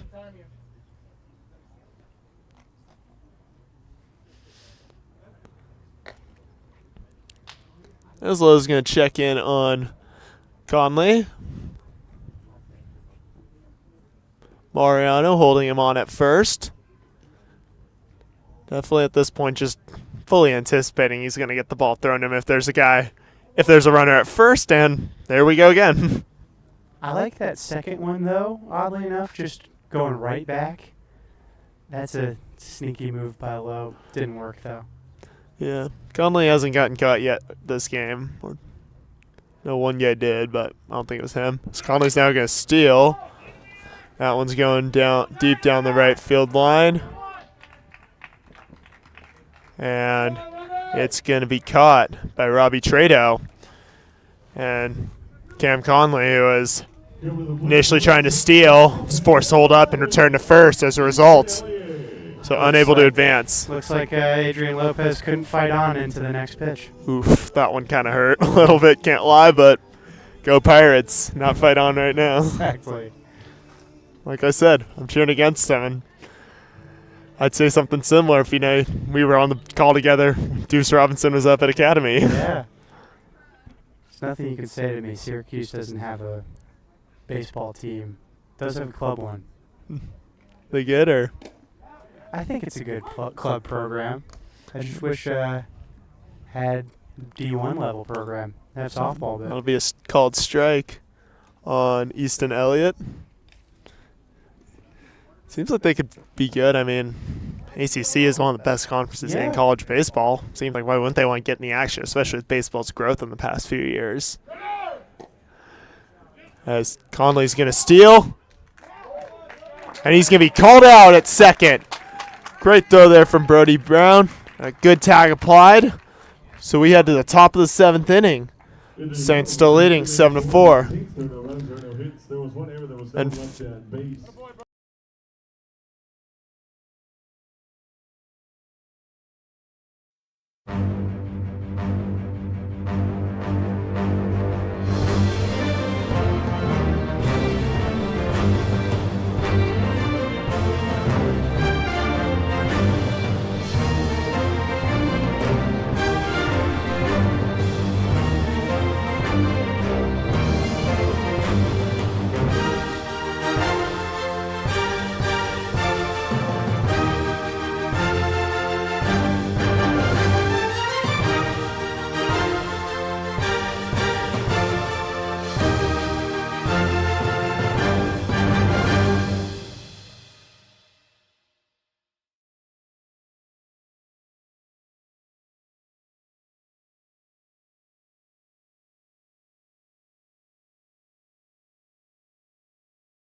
We are back here in the top of the 7th inning, and fans, make sure to follow the Ventura County Pirates on social media. Go to V County Pirates for team news and leave your comments. That's V County Pirates on Instagram, Facebook, and X.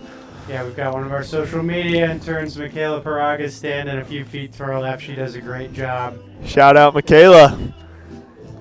As we enter the top of the 7th, Saints with a new pitcher, Damian Pasillas, now on the mound for Arroyo Seco. He has thrown 1 inning of work, and it was a 1-2-3 inning as he's only faced 3 batters. He struck out 1 of them. No runs, no earned runs. That means he's got a perfect 0 ERA. So all these pitchers, at least according to the stats that we've seen tonight, don't seem to have a ton of innings pitched, but they've all. But this is the first pitcher that we've seen with a single-digit ERA. I mean, this one's at 0. Yeah, so this is a guy who's barely had a cup of coffee here this season in the CCL. The other guys had notable struggles, but I'll tell you, Jace Presley did a really good job for the Saints. He had 2 1-2-3 innings. And the first batter he will face is Ethan Kearney, at the top of the order. As Kearney's first pitch is out to center. Elliott is there, and that's 1 away. So quick 1 out for Arroyo Seco to start the 7th. I like Kearney's strategy there, going right at the new pitcher. That's what happened to Braden Lowe in the road half of the inning, and it ended up being a single. But this time, good contact, but ended up getting caught for an out. Doesn't always work out, but when it does, it can pay off big time. For sure. And you see it happen all the time, so it makes sense that Kearney went with that strategy.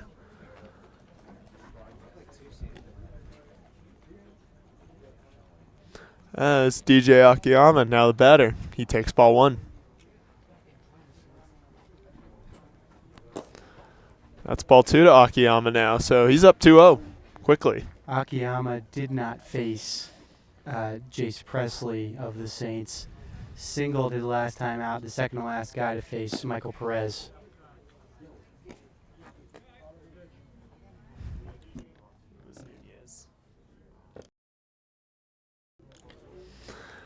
And it's now 3-0 on Akiyama.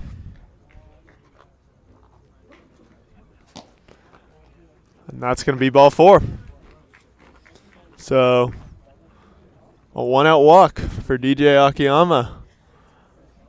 More great offensive play from Akiyama. Again, he went 1 for 2 with a walk against Michael Nunez, the starter. Missed Presley and then gets back into it with a 4-pitch walk. And now, a guy that they like to see first up on the base paths. Absolutely. And now up, the man of defense, Jose Mariano. Mariano being involved and just conveying the assignment, just stepping on first, just recording them himself. Yeah, he's been doing more than the average first baseman today. And that's ball 1, so he's up 1-0. And he's also been somewhat busy behind the plate. And he's gotten on base once or twice. He'll foul that one off for make the count 1-1. Yeah, last time up he hit into a fielder's choice at the end of the 4th. Akiyama was out at second and didn't face Presley either. So it's a 1-1 count here with 1 out. Akiyama on first. Here comes the pitch from Pasillas. That's going to go all the way to the back fence. And Akiyama takes second. Good job there from DJ Akiyama, seeing it hit the dirt and taking second on the wild pitch. And the Pirates now have a runner in scoring position. And a good runner to have there, as I said earlier, very quick DJ Akiyama. He's been active on the base pass, hasn't scored yet. Pirates looking to change that here in the top of the 7th inning.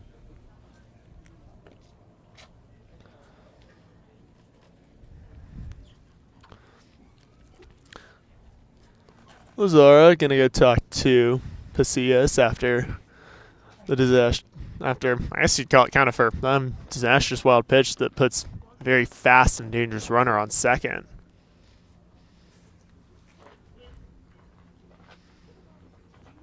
That pitch is gonna be high. So it's now a 3-1 count on Mariano. Yeah, a bit of an overcorrection there from Pasillas. Went low and then went way too high. Mariano had to duck his head back. But that puts Mariano in a very advantageous position right now, as here comes the pitch from Pasillas, and Mariano fouls it back, and that'll make it a full count. Shakti swung at that one because Pasillas missed so drastically in either direction.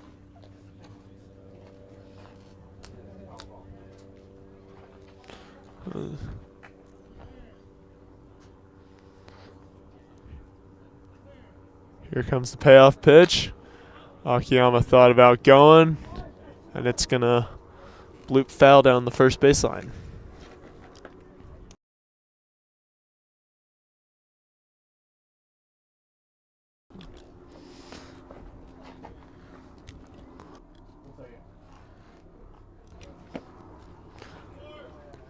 So 3-2 count again. We'll have another payoff pitch coming right here from Pasillas. Big spot for him now.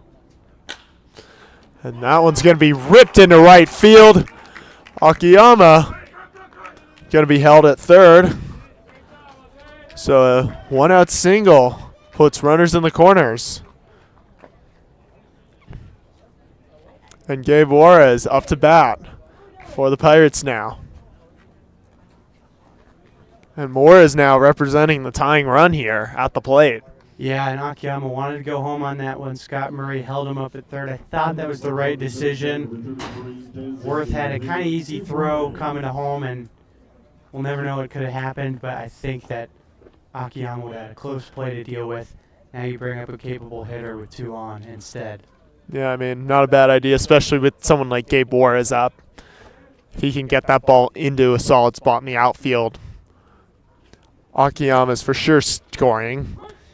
And if you do it right, maybe you just get home Jose Mariano as well, as it's a 1-0-1 count on Juarez. Yeah, we know he has warning track power, and even with 1 out, could score Mariano. He's got home run power too, For sure. as I know personally.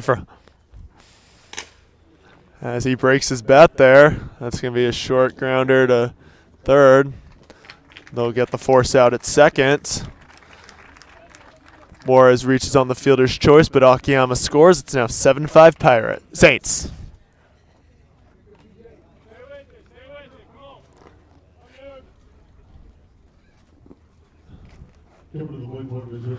And Brandon Wynn now up to bat for the Pirates, with Juarez on first and 2 outs. Good by Juarez to at least make contact driving that run. And the Pirates had to start over a little bit. As Wynn grounds that one to second. Conley is there. That's 3 outs. Pirates get a run, close the deficit to 7-5, but still trail here on the Ventura County Pirates YouTube channel.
We are back here in the bottom of the seventh inning on the Ventura County Pirates YouTube channel, live from Pasadena, California. And Sean Mann now pitching for the Pirates. Yeah, Sean Mann, like a super utility guy for the Pirates. He's played corner outfield, first base, and also pitches. Hasn't thrown a whole lot this season, but had his best outing against the team in the Arroyo Seco organization, the Sentinels, a few weeks ago over at LA Valley College. He threw 4 innings in a long save in a game that wasn't exactly close, but did very well. So he has capability. We'll see if he can fully unlock it on the CCL stage here. I guess we'll see if he could be the man of the hour again. Ooh. So the first batter he will face is Easton Elliott. And that'll be a ground ball to shortstop. Akiyama bare hands it. And he gets the out at first. What a play there from DJ Akiyama. Audaciously going with the bare hand, but well executed. Throw to first. The potential of DJ Akiyama right there. Great fielding. He had some mistakes early on in his career as a Pirate, but that's just great defense right there. And he's been looking more and more comfortable out at shortstop every time he takes the field. Yeah, and he's a fun guy. He loves playing the game with that kind of brash style, and to see it pay off is really cool. The next batter will be Ryan Scott. So 1 out for Sean Mann. That one's going to tag Mann. Couldn't hold back. in my exclamation there. He got hit up high. Yeah, that one's going to hit him high. And it looks like, so he'll take first. And Of course not on purpose, because Mann really wants to establish himself as a pitcher. Just lost control. No. And generally, I don't think at this level, no one's trying to throw beanballs. I wouldn't say no one, but it's not a lot, because this is all a lot about development. But some of these guys get grudges. Sean Mann, I don't think so. He doesn't seem like a guy to hold a grudge over. Definitely not.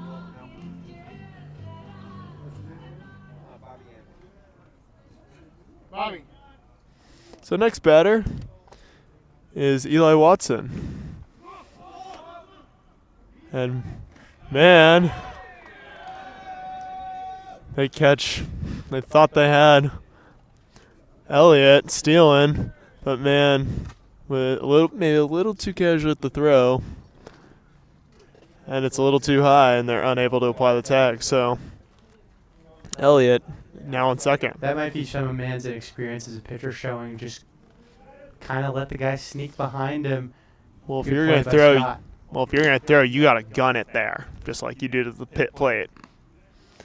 That was the first pitch to Scott, or to Watson, pardon me, is ball 1. Although if Mann turned around quick enough, I think a light throw would have been all that was necessary. But just wasn't set up. Next pitch in there for a called strike. Good pitch there from Mann. They call Sean the manimal in the dugout, and he's gotta be aggressive, be an animal. Attack these hitters. Prove that he belongs on the mound. Pitch is high, so that'll make it 2-1.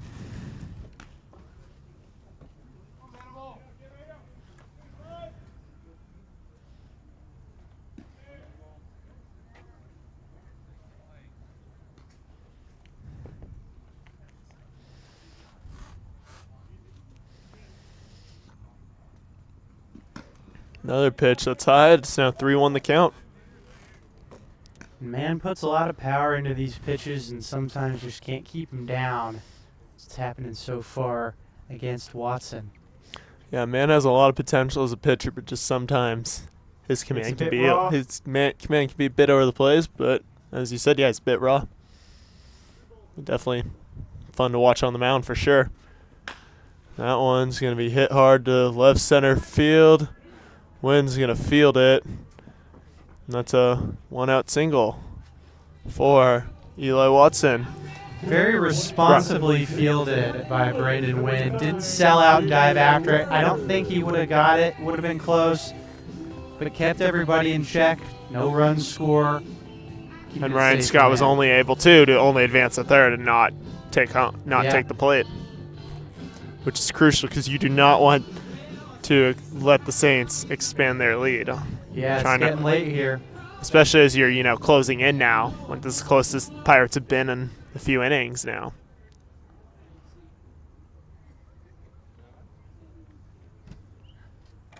So 1 out, runners on the corners. And Peter Worth, now the batter.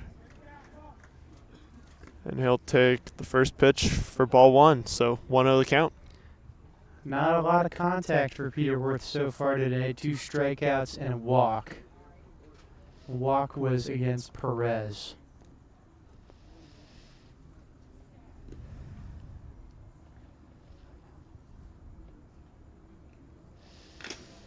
That pitch going to be fouled back. Looks like it caught a piece of Brody Brown's mask.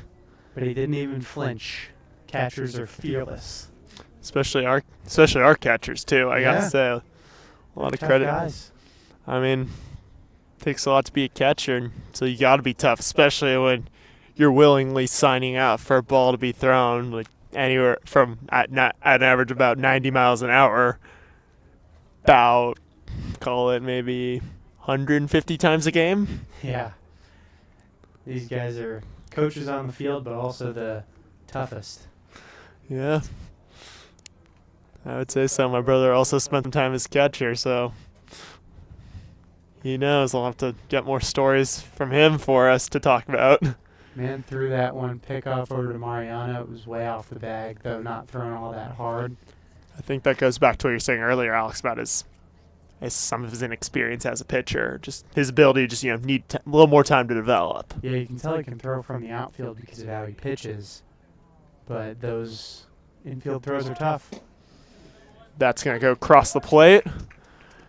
As Worth attempting to show bunt, and it's strike 2, so 1-2 the count now. Swear man with runners on the corners, slight deficit. Think he's got to go strikeout hunting here.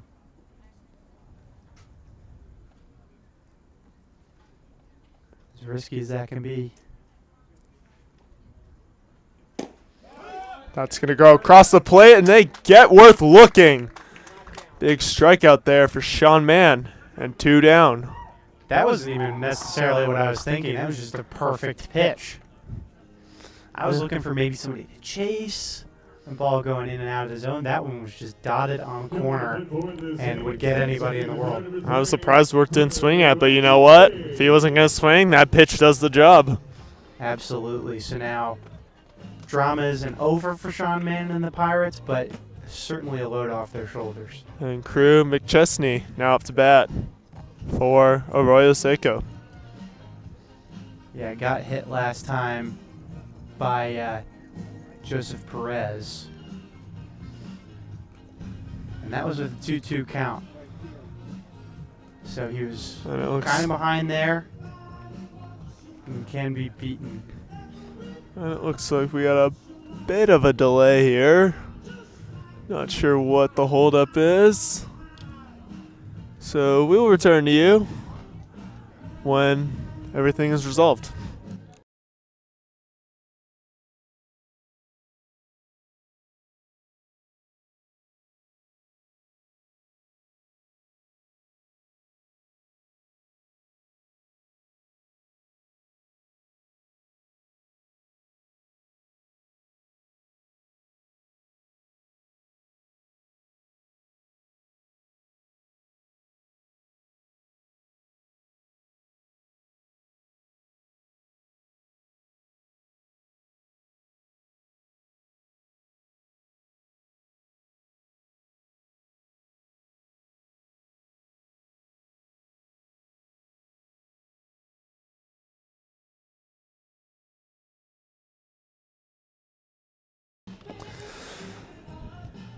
So we're back here in the bottom of the 7th inning.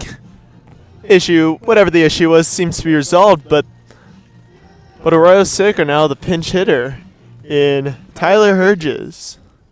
No, this is Crew McChesney up. Pinch runner Herges on third for Peter Worth. Did I say pinch hitter? Tyler Herges on third, and Crew McChesney takes ball 1. And it seems actually that Peter Worth was ejected from the game, so not a tactical pinch runner. Not sure exactly what led to it, but it's an ejection nonetheless, so it seemed like that's what it was, but we're back underway here as McChesney fouls it off. It seems Worth was sharing his opinions on balls and strikes with the umpires and was asked to leave politely. Which is just polite way of saying He's tossed. he's tossed. As Watson is going to steal second. So runners now at first and second and a 1-2 count as McChesney swung through that pitch. Yeah, Brown didn't really care because the swing was in front of him, got a good lead, and there's 2 outs, now 2 strikes. So showing some trust in Sean Mann. If you think your pitcher's bad, you're going to throw that ball. So Brown's showing confidence. That pitch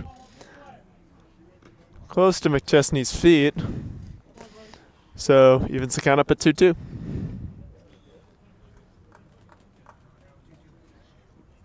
Really big here, no force outs to help Mann. Another part where you might want to try and get guys to chase because a walk wouldn't be the end of the world. That pitch is going to be high, but Brown holds on, keeps it in his range. No one's able to advance, and we got a full count.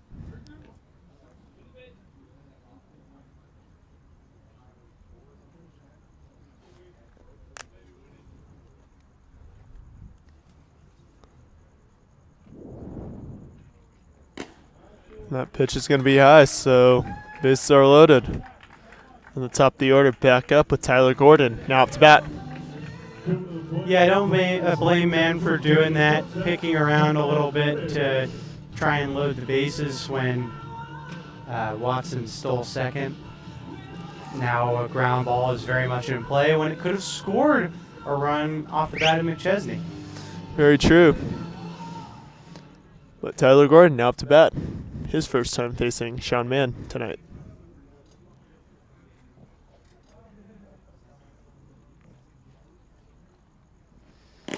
He'll show bunt, and it's in there for a called, and that's a called strike, so 0-1 the count. That is interesting, trying to go for the bunt base hit. 2 outs. I've never personally understood that play. It just seems like I've seen it. Sometimes they can. Surprise. Sometimes the runner at third can blow by, but more often than not, I just feel like you see the tag, especially with the force out everywhere on this. Yeah. In this scenario. So 1-1 the count. Gutsy play, but I doubt he'll go back to it with the strike called on him. Well, we haven't seen him show bunt since. Just one pitch. True. Okay. You get what my point was. He Yeah, didn't he show did last bring it time, back. and we'll see what happens this time. He doesn't drop it, and it looks like it may have got a piece of him. Actually, it's going to be a pass ball, so a run will score. And the Saints now lead 8-5. Yeah, that's just disappointing for Mann. Yeah. Just missing that hard. I don't know. Wild pitcher pass ball, that one was close. I think hard to tell. It looked like it was a little inside. I thought it clipped Gordon, but it must have been Brown's glove because I heard something. But now that kind of changes things for the Pirates, gets them in a bit of a hole. And it happens That's again. going to be a wild pitch. Watson will score. So 3-1 the count, and the Saints now leading 9-5. They've expanded the lead. This is the first time they've led by 4 in quite some time now. Unforced errors. You just can't do it.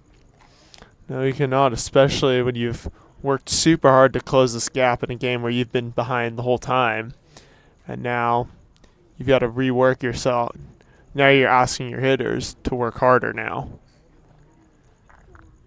Yeah, now it's just really changed the complexion of the game. Brown has to talk to Mann. Disappointing to see. Still a runner threatening on third. And an advantageous count for Tyler Gordon. So things aren't over here in the 7th.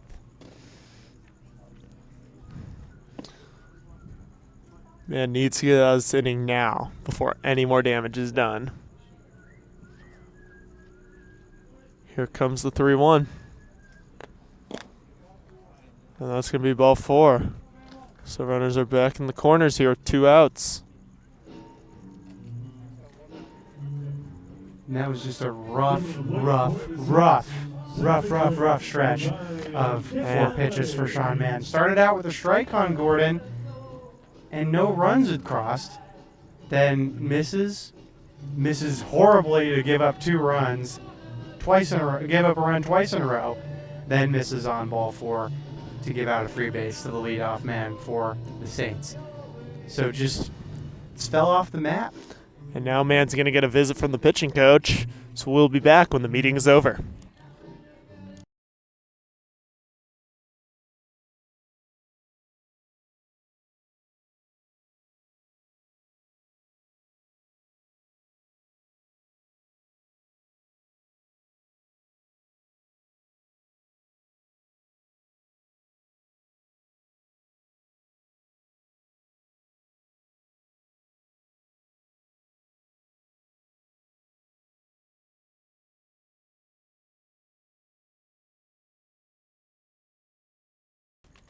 The meeting is over. We're back here in the bottom of the 7th now. 2 outs.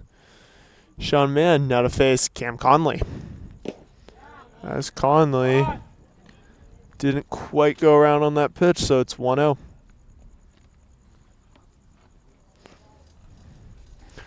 Sean Mann, after having a great start to the inning, now struggling to get that final out, as he's now at 2 runs have now crossed the plate on unforced errors.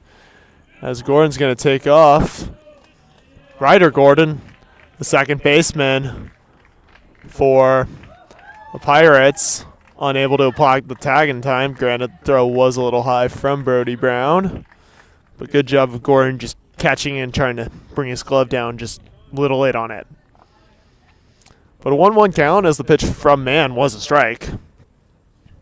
So count is even at 1 apiece.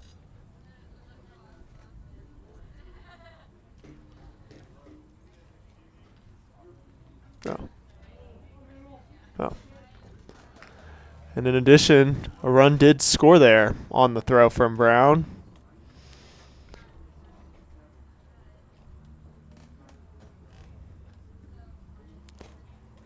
So runner on second now, 2 outs.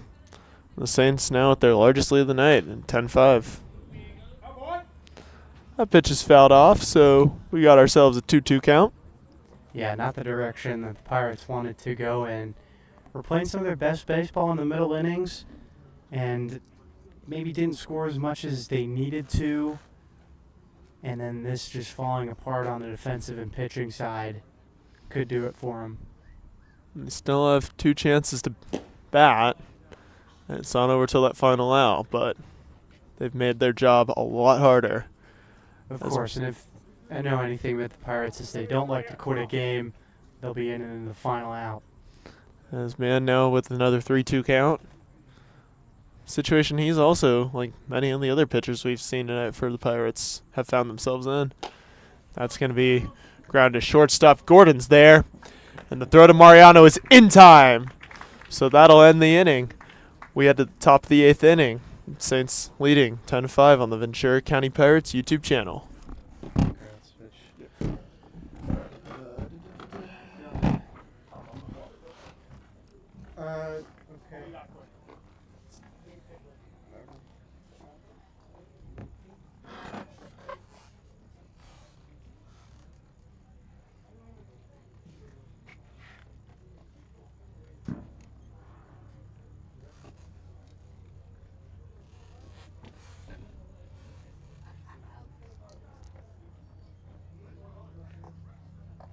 Hey everybody, we're coming back to Pasadena a little early.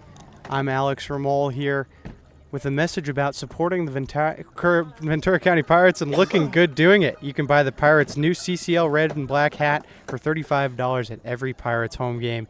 You can also buy VC Pirates t-shirts available with the new logo on the back in a men's style and women's style for $25 each and a kid's style for just $20. We move into the 8th inning here at Jackie Robinson Stadium, and a new pitcher for the Saints. It's Ahmad Haraji, standing at 6'4", weighing in at 255 pounds. He's a big guy, ready to defend this Saints lead. These changes defensively for the Saints in the top of the 8th. Also some defensive changes. From Polk State College, number 6, Ray Bermudez. Ray Bermudez subbed in, I believe, for Peter Worth.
Welcome back after a pitching change and some defensive realignment.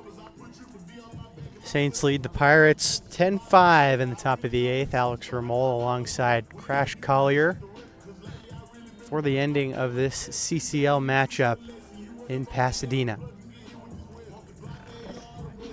And the wheels have really fell off for the Pirates in an attempt to come back into this game. Pitching just really couldn't figure it out in the 7th, much to the dismay of VC. Yeah, Sean Mann with a rough bottom 7th there. Put him in a tough spot.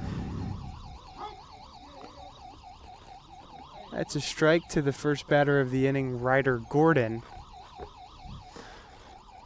Gordon, 0 for 3 on the night. Fly out, ground out, and a strikeout. Gordon looks at the second pitch high.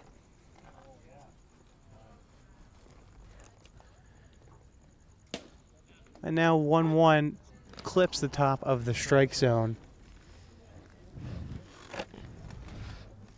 Ahmad Haraji settling into this game.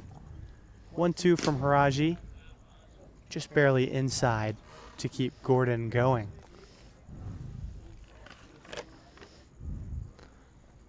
Arroyo with 4 innings pitched, allowed 2 runs, 1.93 ERA. And gets a foul tip strikeout on Ryder Gordon. So definitely one of the more despite minimal appearances, still definitely one of the more dangerous pitchers on this Saints pitching staff. He's certainly imposing, as I mentioned before, standing 6'4", when in 255. Now Robbie Trado faces him, and it's high to start. Trado is 2 for 3 on the day, 2 singles and a ground out. Looking to help propel the Pirates back into this game. 1-0 pitch, pretty much the same spot.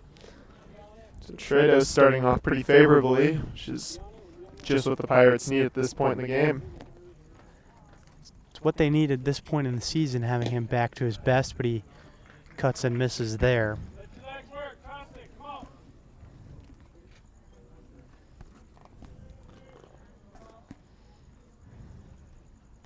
Two 2-1 to Trado in there to even the count.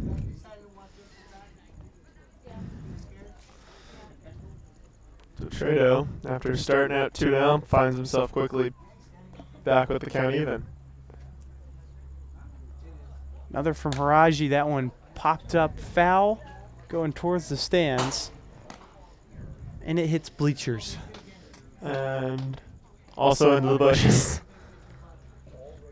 So still 2-2.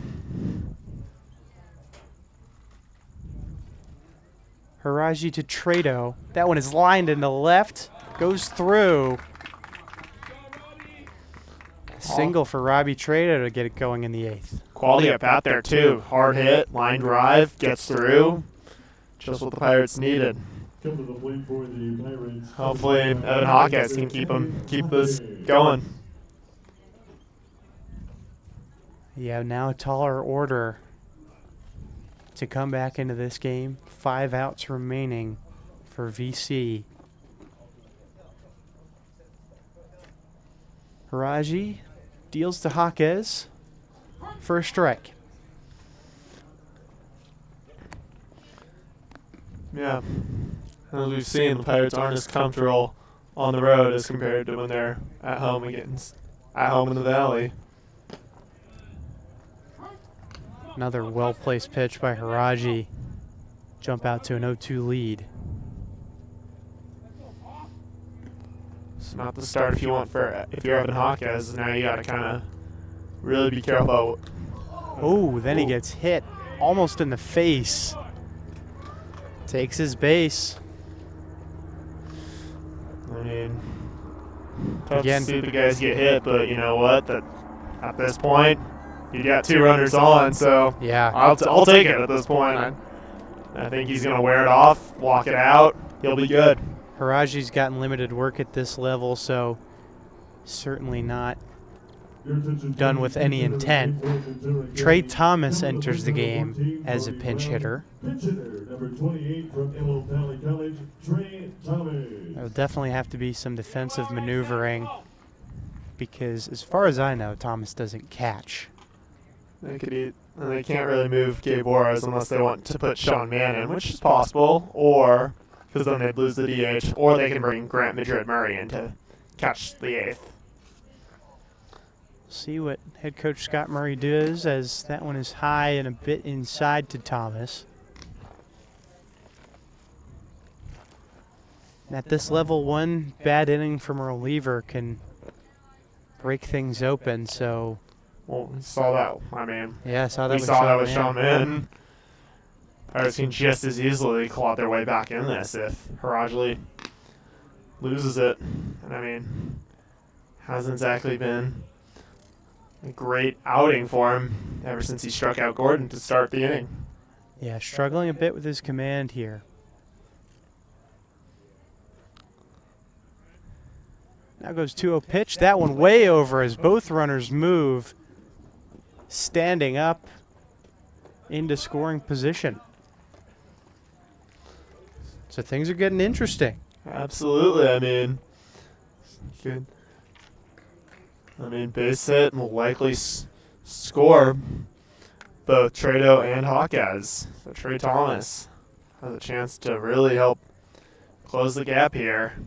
And even though he's a big guy, Pirates don't seem intimidated by his large presence by Haraji's large presence on the mound. 3-0 pitch. That one misses, so bases juiced for the Pirates. And before you know it, the tying run in this game is on deck. Not to mention also what's not great. What's great for the Pirates right now is they got the top of the order back up and Ethan Kearney at the plate now. And Kearney's been productive today. Yeah.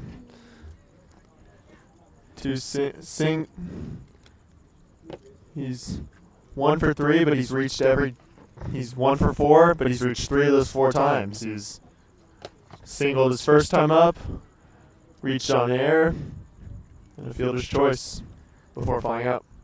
While Haraji has this mound visit with his teammates and coaches, a reminder that you can become a Ventura County Pirates or Bucks host family. For information on that, call GM George Renault at 805-501-0470 to find all out about it. Heard about some pitching additions potentially by the Pirates that could happen probably after the team's adventure to Alaska that need some host families. We could talk about that trip to Alaska while we have a second. 5 games at Fairbanks, Alaska against the Alaska Gold Panners all be up there on the ride with our own Loose Dowers and the team. What are you most looking forward to about that trip, Alex? I gotta ask. I don't even know what to expect out there. I'll be honest, I haven't done a lot of research. I've never been to Fairbanks, but I've been to Alaska. I'll just say this. It's a really cool place, very different from here. Yes, or I would anywhere say in the so. continental U.S. for I that would matter. think that.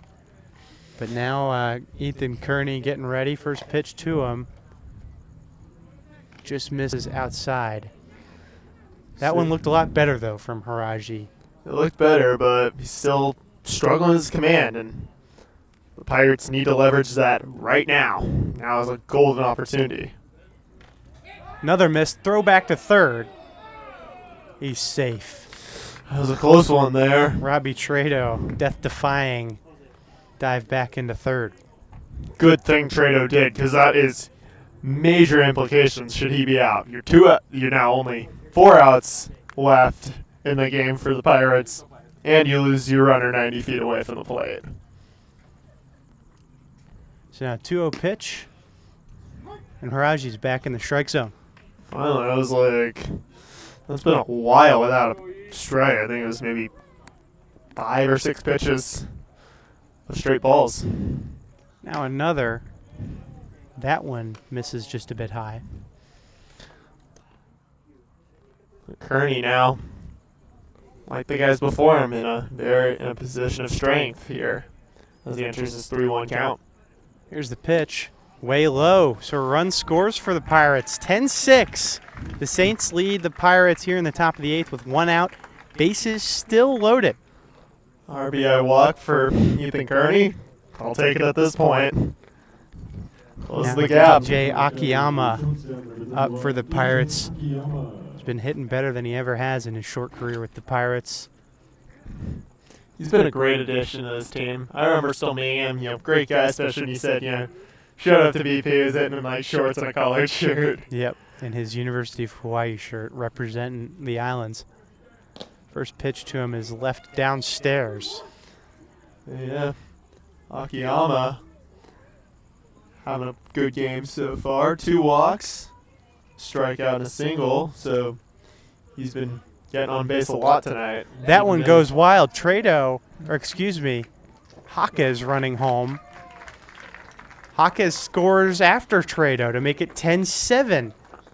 The Saints lead the Pirates, and of course everybody moved on that wild pitch. So now 2-0 to Akiyama and a 3-run deficit. DJ is the tying run. So yes, this could be huge here.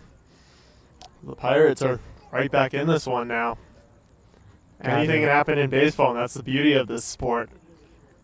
2-0 pitch. High and a bit inside. Huge lead for Akiyama. I would not feel if I was pitcher, I would not feel comfortable throwing to this guy with a 3-0 count. Well, the advantage is I think that bat's going to be glued to Akiyama's shoulder. As 3-0 comes in, but it's a strike. Just gets the outside part of the zone. I think if you're Akiyama, why not take a pitch at this point? I mean, the guy Haraji hasn't thrown a strike in a while, so why not just make him work and then see? That one encouraged contact, so now a full count after the foul ball. I'd still be nervous to face Akiyama at this point. We'll see what happens. Payoff pitch. He got him looking. Haraji sneaks one in on Akiyama to get a huge second out. Akiyama thought he had the walk there and was ready to take his base, but Joe Shields telling him, nope, you struck out, bud. So now it's Mariano with 2 out and 2 on. A single likely makes this a 1-run game as Haraji goes to Mariano. There's strike 1. Haraji really improving here in the later stages of the top 8th. Alex, you said a base hit likely brings home both runners, but even still, we got to remember Mariano's a crucial run too. He represents the tying run at this point. It was 0-1. It's dropped a bit low. Good eye there from Jose Mariano.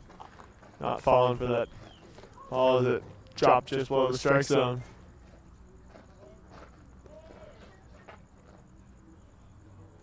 1-1 pitch. That one just missed. Great take by Mariano.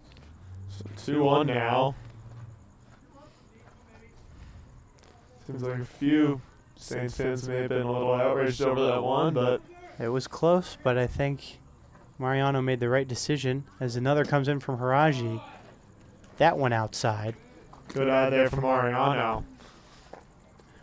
So now it's an interesting decision to see if Haraji just goes back to the strike zone at all costs. Maybe gives Mariano kind of a meatball that he can take for a ride. 3-1, there it is, but it's way low, non-competitive, and Mariano reloads the bases for the Pirates, down 3 runs. So yeah, these bases have been very loaded in this inning, as Arroyo has struggled to record outs. And he's recorded already 3 walks this inning. Did you get their trainer?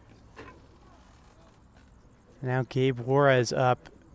It's going to be a pitching change. The hook coming out for Ahmad Haraji.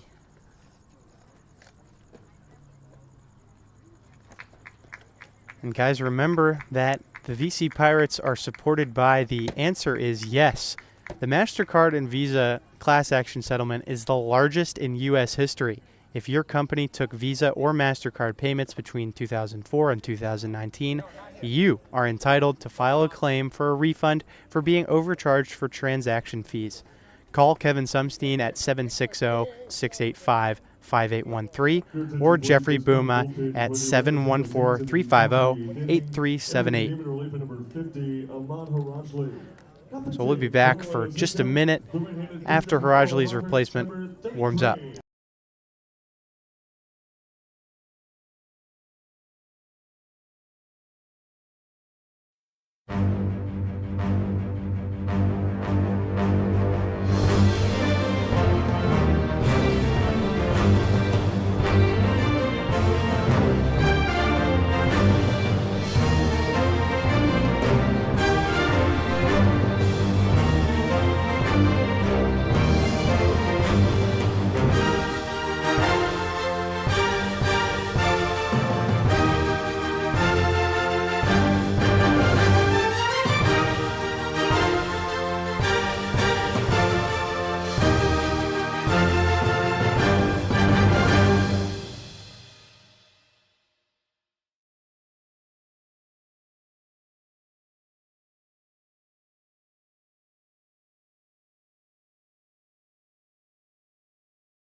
All right, everybody, welcome back to an all-of-a-sudden drama-filled game between the Arroyo Seco Saints and your Ventura County Pirates.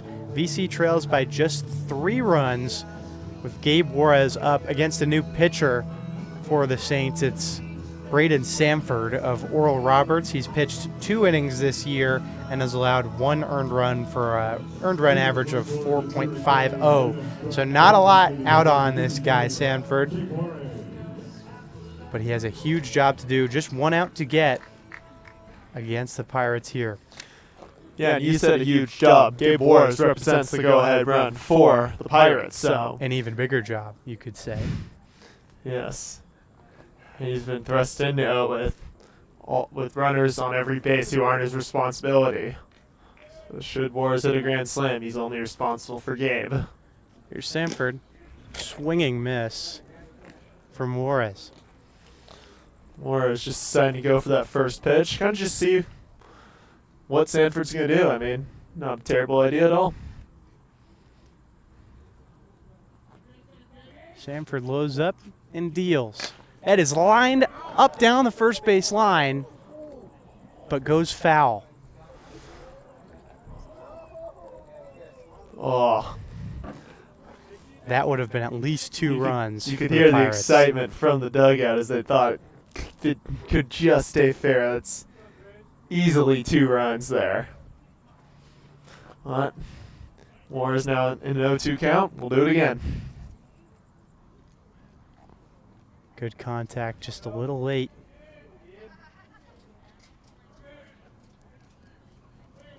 Here's 0-2. Just a touch low. Great leave by Juarez. And I thought that one may have caught it, but I think that was a good call there from Shields, from umpire Joe Shields. I mean, my heart dropped a little bit during that pitch, but It's really close, and you'd never want to go down looking. Juarez knew what he was doing. This matchup between number 33 and number 33 is 1-2 comes. That one easily low. good take there from Juarez, and you can hear the Pirates dugout getting very rowdy and excited for this action-filled inning here. So now the count is even between Sanford and Juarez. Here's 2-2. That is popped up foul. Maybe playable.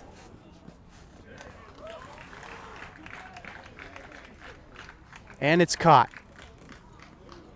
So Juarez goes down with bases loaded. The Pirates get some action but can't come back all the way just yet. Down 3. This is Ventura County Pirates baseball on the VC Pirates YouTube channel. We'll be back in just a second.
New look Pirates for the bottom of the 8th inning. VC trails 10-7 to Arroyo Seco. A new pitcher on for the Pirates. It's Jacob Russell and some defensive movement around. Ryder Gordon at third base. Moving in for Jaquez, and now on second base, it's Ethan Gonzalez. Ethan Gonzalez, one of those guys who usually in the starting lineup had the night off, but in to play defense and will likely bat next inning in the top of the 9th. Jacob Russell's first pitch just misses. Went inside on Nick Lazara. Zara having a 2 for 4 on the day, 2 singles, a line out, and a pop out. We'll foul that one back, so the count's now even. And Jacob Russell, one of the most dangerous arms in that VC bullpen. One of the few lefties as well. Pirates are going to need him to just go out there, do his job, record 3 outs, so that way the bats can get back to work. Yeah, and hopefully for the Pirates, it's 6 outs that Russell needs to get. Yeah, gonna want to definitely want to see a full 9th. There goes Russell after a brief talk. And that is a strike. Good pitch there from Jacob Russell. Let's just definitely love to see a strikeout, but really just want to see him get out there and record a 1-2-3 inning. 1-2 pitch is lofted high.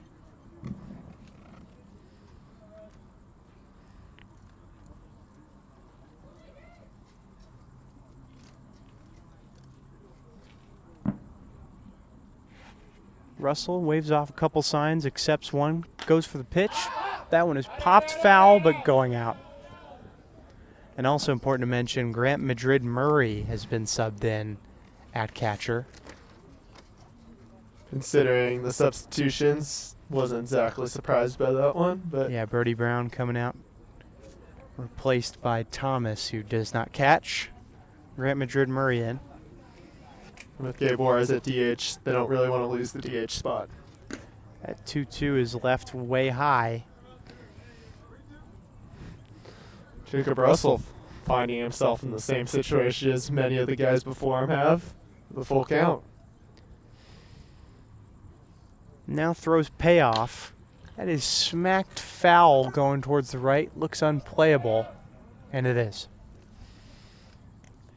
Another theme of a lot of these full count at bats, foul balls. There's been a lot of fighting between these hitters and pitchers on both sides. Long at bats. It's probably could be the theme of the game, long at bats right there. Or just the roller coaster of all these games. Absolutely, that too.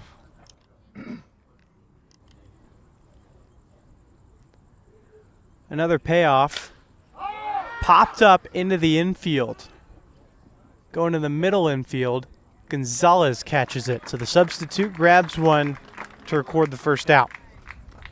Ethan Gonzalez coming in and right away being effective on defense. As I mentioned, he will bat next inning, so they're going to need him to. So it's also good to see him doing well and being effective on defense as well. Here's Adrian Lopez up with 1 out and none on. Lopez, 0 for 2 on the day, walked his first time up. No, that is flown out to first and right. Fouls one over Grant Madrid Murray's head to start out against Russell. Definitely the right start if you are Jacob Russell with the 0-1. Russell gears up. Likes that sign and goes. Just a bit low on that pitch.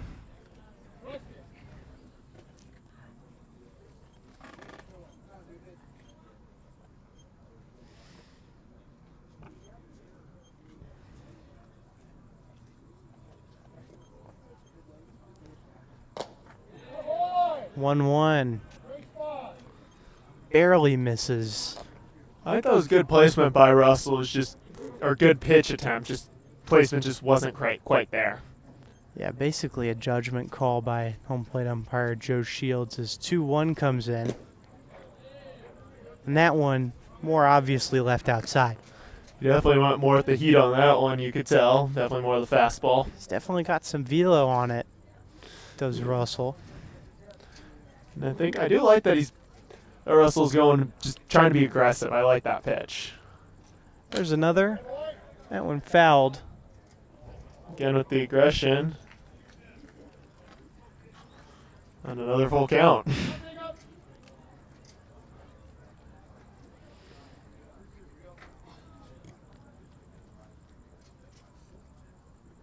3-2 from Russell.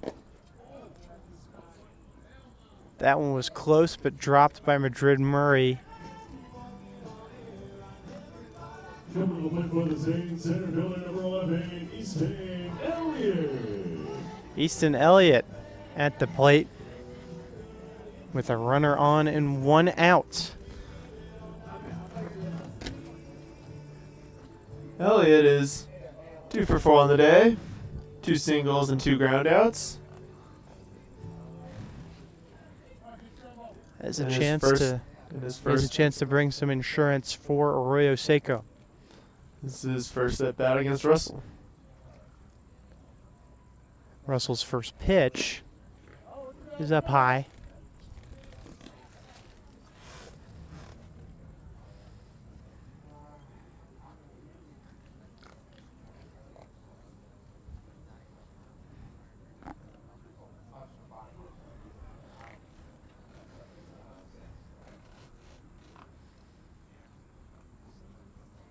So there goes Russell as the runner advances. Throw to first. He's in there easy. Russell took a long kind of wind up there, and then ball was slightly bobbled by Madrid Murray, so that was really easy pickings there for Lopez. Yeah, and he also had a good lead. He was taken off as soon as that pitch was thrown, so he had a good lead. So Madrid Murray couldn't quite get that throw there in time to Akiyama. Runner in a dangerous spot for Russell and the Pirates. 2-0 pitch. Driven foul over the Saints dugout.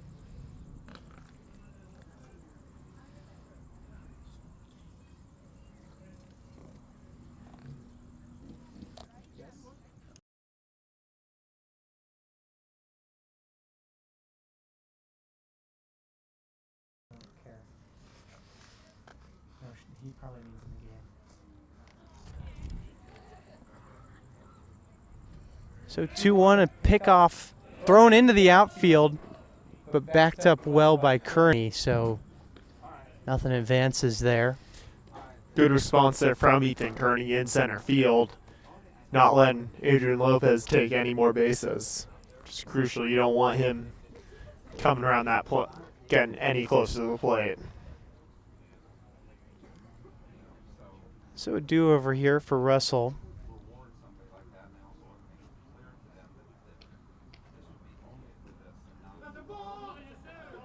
And Russell's balked.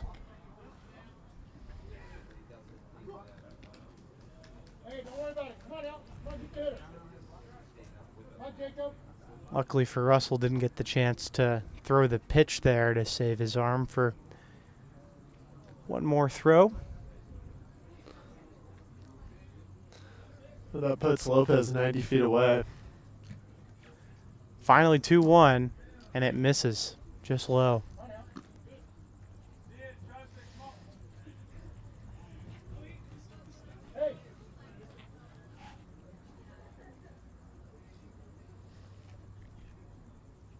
Infield coming way in now. So they're anticipating Elliott might try to bunt. Pull a squeeze play.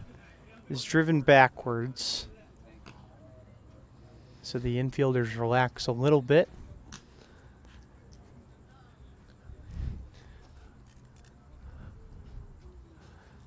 And again, Russell going to be delivering a payoff pitch for the full count.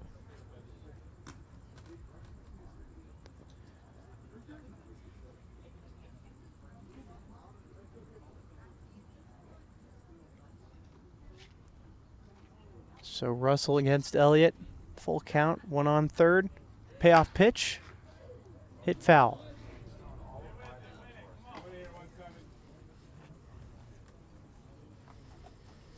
So another foul ball, another long at bat here.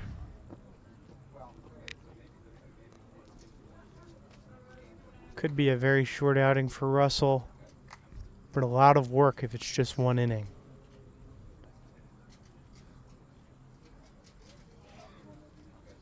Russell's second 3-2. is driven down into shallow right field. Got past Gonzalez, and it's now 11-7. Saints over Pirates here in the bottom of the 8th inning with 1 out. This is not what you need if you're the Pirates and you're trying to claw your way back in to just let them re-extend the lead. That'll bring Ryan Scott to the plate.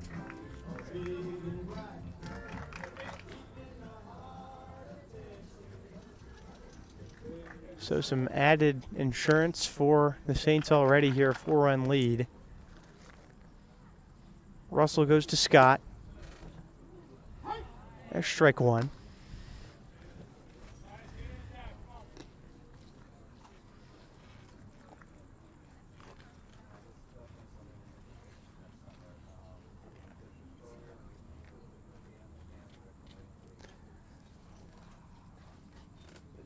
Now loads up again. Fires 0-1. That one low but blocked. Madrid Murray couldn't quite find it at the end there, but still kept Elliott on first. And I think, as we mentioned earlier in the game, Alex, the catcher's just absolute walls behind the plate. And an interesting thing there is with Madrid Murray, even if you didn't know exactly where it is, looking like you think you do can ward off runners from going to second while you find it. Yeah, just don't look clueless out there. Yeah. And I'd say our catchers do a great job of that. 1-1 pitch, fouled behind. Elliott trying to take second on that one. He was gone on contact. But he'll have to go back to first as we head to a 1-2 count.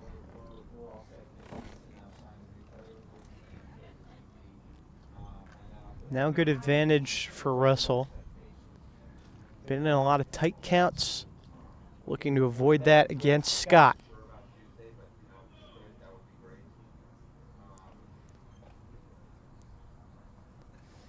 Pickoff throw to first. Elliott's in a pickle, throw to second. And he is out of there.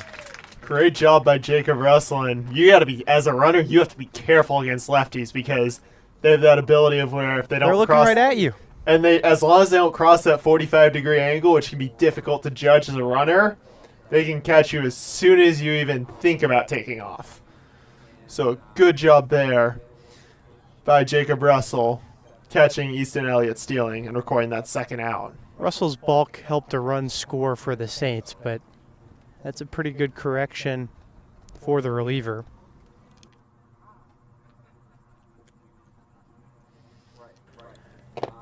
There's a bit of a discussion going on between the umpires and Arroyo Seco's staff.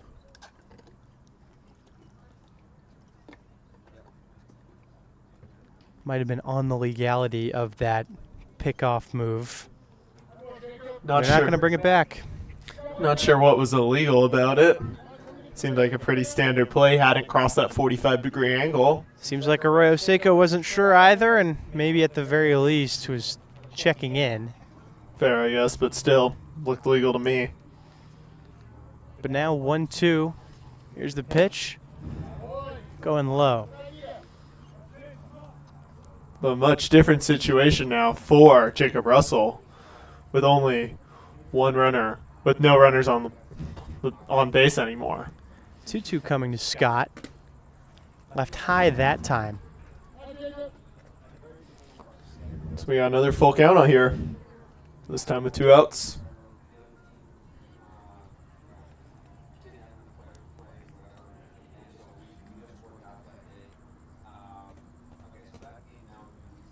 Yet another payoff now with 2 outs. Finds the zone. Jacob Russell ends it with a strikeout looking. Saints still lead the Pirates 11-7 after 1 crossed here in the 8th. We'll be back in just a second with the top of the 9th inning, potentially the last chance for your VC Pirates. Remember, you're watching Ventura County Pirates on the VC Pirates YouTube channel.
Left fielder, Brendan Wynn. We're back here in Pasadena, potentially the final half inning of this CCL contest between the Saints and Pirates. VC trails by 4.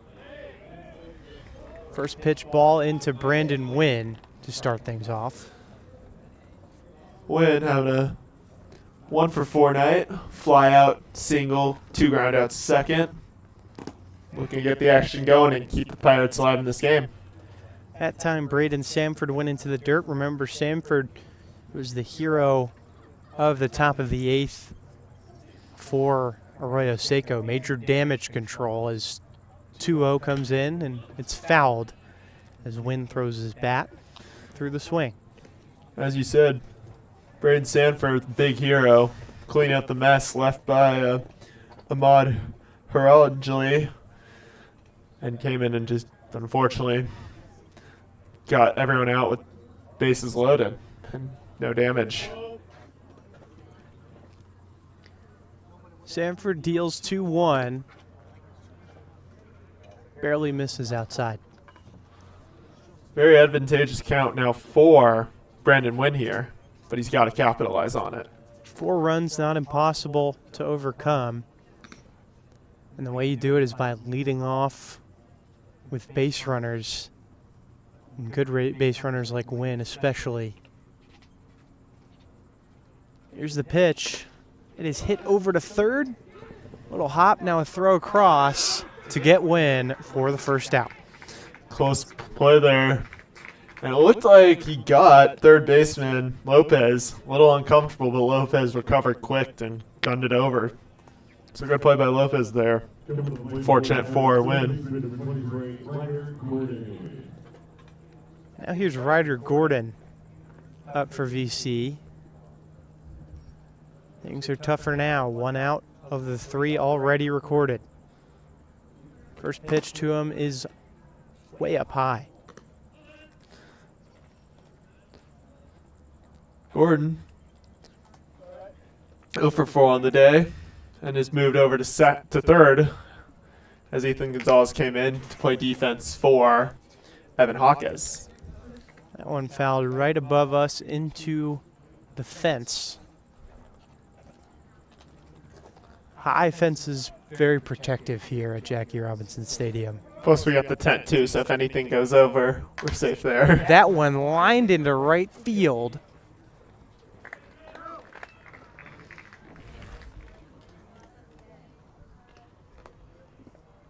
And that one was caught in right.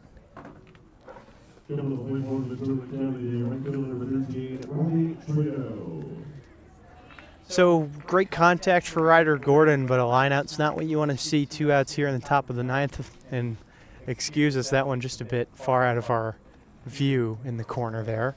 But now Robbie Trado up with 1 out to go. Fouls off the first pitch he sees. Trado with a really solid game today. He's 3 for 4, 3 singles, and otherwise just a ground out in the 6th. A silver lining of what looks like a loss for VC. 0-1 from Samford. Up high, getting Trado to lean back.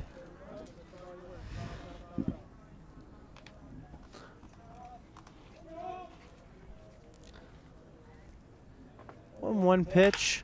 That one is lined and caught by Lopez at the third base spot. So that'll do it for this matchup between the Arroyo Seco Saints and Ventura County Pirates. 11-7 the final score. Just an up and down game for the Pirates. Couldn't quite get all the way back in it. But that's how a lot of this season has gone so far from VC. First matchup with the Arroyo Seco Saints does not go the Ventura County Pirates' way. Thank you guys all for watching this presentation of the Ventura County Pirates. I'm Alex Ramold, joined by Crash Collier for this exciting game. VC Pirates Baseball is brought to you by The Answer is Yes. Find out if you qualify for a refund from fraudulent credit card transaction fees. Call 760-685-5813. And also by WFG Insurance. If you need life insurance, income tax returns, need to roll over that old retirement fund into something that won't lose money, call Cassidy Eden or Lou Stowers at 562-266-7024 for your free personal financial checkup. So once again, I'm Alex Remold, joined by Crash Collier. That's the Pirates and Saints. Final score 11-7, Arroyo Seco over Ventura County. Thank you so much for tuning in, and we'll be back on July 4th with the Pirates in in Fairbanks, Alaska. It was one city off there. A 2 p.m. game at Groudon Field in Fairbanks. Love it if you could join me up in the cold white north of Alaska. Thank you guys for tuning in. See you next time.